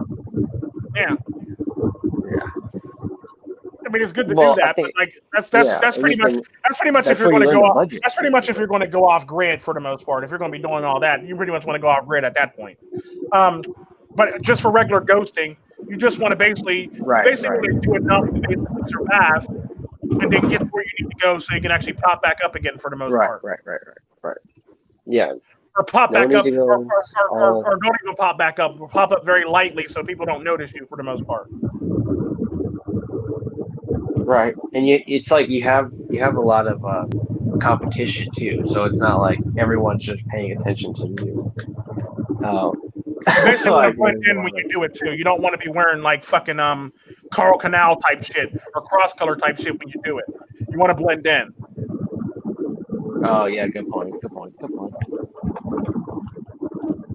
You don't want to be sitting here rocking multicolored shit or some pink fucking sneakers or a pink fucking shirt or a purple fucking shirt when you do it. You basically want to blend in like your grays, your blacks, your whites, your baby blues. You just basically want to blend in. Vest. Huh? Construction workers vest. I wouldn't do all that. Yeah, I watch like a lot of true crime and like astrology videos, and they all dress like super colorful. There's one guy that dresses in like a gray shirt. Never dress colorful. Yeah, that's when they're caught. Yeah. Dress very plain or bland. Dressing plain. Yeah, dress plain or bland for the most part. You want to wear your grays, your blacks, your whites. Nothing too crazy. Dark blues, navy blues. You know, just shit like that. Midnight blue was a good one too. Yeah, that's a good one. Yeah, I would go. You want to keep it simple. Fake beard. Huh? big bushy fake beard that you can pull off real quick. So there's no way he shaved that beard Some off ear in that much inserts, time. some nose inserts to make Yeah. to make it look like you broke your nose. Prosthetics. Yeah, but Prosthetics, yeah. it's typically stuff like that. Even if you got the problem with problem with nose though is like they'll recognize you for facial recognition. Recognize you would have to change your chin. Put a pair of rolled up construction socks in your underwear, and then they'll say the next thing they're going to tell the people when they're looking for you is he had a I will big, show big everybody crotch. how to a method of packing t-shirt and socks and underwear on my channel, Birmingham channel. Actually, they actually got a lot of channels that do that. I actually have that on my travel channel for packing a suitcase and packing multiple outfits for multiple days in a carry-on suitcase. Plus, they got military men that do that all the time. They got military men channels where they teach you how to pretty much do the military packing for the most part to pack all your shit efficiently. And we pretty much call it it's called a grunt roll. Yeah. You know? You do it with your pants, you do it with your shirts, you do it with your underwear, you do it with everything. Your socks. Well, I do that with like the socks. Like I take the underwear and roll it up in the same place with the shirt, and then wrap the sock around it, and then it like makes it into like a nice little round like cylinder. Here's the thing: if you're going to do that, I would say buy a new pack of underwear for the most part, like a new pack of underwear where they come rolled up with tape together, basically. Basically, just buy a new pack of underwear. You ain't got to worry about doing that rest of the shit for the most part. Or buy some socks and basically do the military roll with your socks for the most part, or keep it in there. Or like if you buy new socks, period, and just roll them up, it's pretty much a wrap for you. Pretty much done. Like as far as like clothes, you basically want to practice the military roll. It basically ends up looking like a fucking big ass looking like a big ass egg roll. Yeah, egg roll, log. Yeah, log egg roll for the most part. It ends up being very skinny, very thin. You can fit a lot of shit in your bag based on that, for that reason. But that requires you to be organized. Bag too. You also want to keep it in a Ziploc bag to keep it from getting wet. Well, that's if you're going to be doing anything with water. Socks are like, if they get wet, they're basically not even worth carrying anymore. Well, that's the thing, though. If you're going to be going anywhere with water for the most part, if anything gets wet, it's just going to weigh you down more. You have to be like, you have to. I would consider putting them in a plastic bag. I would say put it in a plastic bag if you're going to be going somewhere where like you're probably going to be jumping in the water and actually doing that. Get plastic. If you're not going to be doing that, then there's no need to actually pack it in plastic for the most part. Get plastic clothes. Yeah. All right. Do you guys save any bags from any of the places y'all shop at? Don't dox yourself. Do you reuse any bags? Yeah, I use them as garbage bags, small garbage bags. Okay, I use them as garbage bags too. I don't use big garbage bags. I'll use a bunch of small ones. I use them for a mask. I poke 2 eye holes in it. You're simple as that. Him is a nut. Wow. They told me to wear a mask for COVID, so I made one out of a plastic bag. Wow. Well, at least you did that. If you poke a hole in it, you got to worry about suffocating. Just come in with a big bounty, big Star Wars, like a Star Wars helmet. When you need him, he'd be great for this one too. Because he down there lives off the There's so many times where I was waiting for Dusty to be like, "Well, how does that relate to pimping a bitch?" It was like I was waiting for him. You don't need to pimp a bitch if you're ghosting. You don't need to pimp anybody for ghosting. I know. You can wear briefs as a mask too. If you put them on your head, you look through the leg holes. Underworld head does that shit. Yeah. He looks. Yeah. He like really Spider-Man. rocks that. Huh? He's a good example of ghosting. That he'd be a good example, but he posts to social media way too much. Yeah, he does. He's always participating in social media, which is bad for trying to ghost for the most part. Well, I've posted all my real social media, like IRL stuff is all gone. Yeah. Yeah, it's pretty much what you got to go with if you're doing social media, because it's kind of hard to ghost and do social media at the same time. Oh, Yeah, I just hit another possum. What's with these fucking possums that commit suicide? Shit. Well, we're going to end this stream because it's been going on long enough, and we done pretty much held people hostage, and people are starting to leave and go to sleep on us. Hey, I'm wide awake. I don't know what y'all talking about. I'm wide awake. Well, now I'm talking about like Bulges. time and people in the actual chat and area, basically. Everyone's going to do their outro. 5 hours later. Hello, everyone. This is Baron Yam. Goodbye. Thank you for listening. Ghost, but do it safely if you need to, and don't and still spoil yourself when. There'll be a Ghost. part 2 to this, so we can actually get into actual shit, because like it went wildly off topic and it got drugged like all different directions that it didn't need to go in this one. So we'll have a part 2 to this where we actually make it more streamlined and we won't have all these extra shit going on for no fucking reason. Yep. So I see can y'all tell next, these pants. Can you next, guys tell these see y'all pants? next Wednesday. I mean see y'all next Wednesday with this one, basically. As All far right. as that's concerned. Who's next? When you are. This is MiGTOM the Win, and thank you for enjoying staying. If you stayed this long for this live stream, I applaud you because this is a ridiculously long live stream. I've had enough time to go to sleep and wake up and start moving. And he's been driving the whole time. Also check out Double I, the Lost, aka the Lost Dad, and Baron Yam, Red Pill Dusty, and Hidden Big Towel.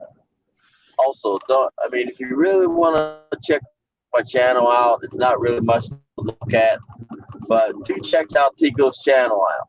You'll definitely, if you have a sense of humor, push it, something funny.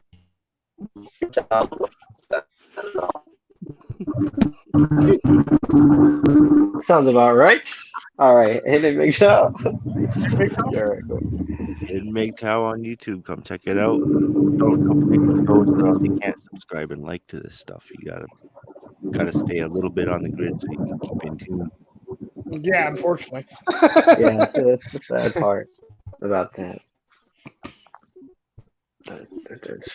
This is Tico, Tren, aka the Internal Sadist. Take care of yourself, treat yourselves, and do better with yourselves. Never capitulate or sacrifice your well-being for anybody else. Never sacrifice your mental, emotional, or physical well-being for a woman or anybody for the most part. Take care of yourself and spoil yourself. Treat yourself like milk. You don't have to spoil yourself. Y'all be blessed and have a good night. We'll catch y'all next Wednesday with Forum. Peace out.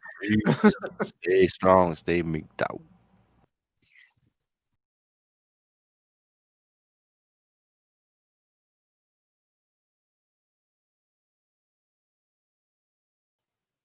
Excellently.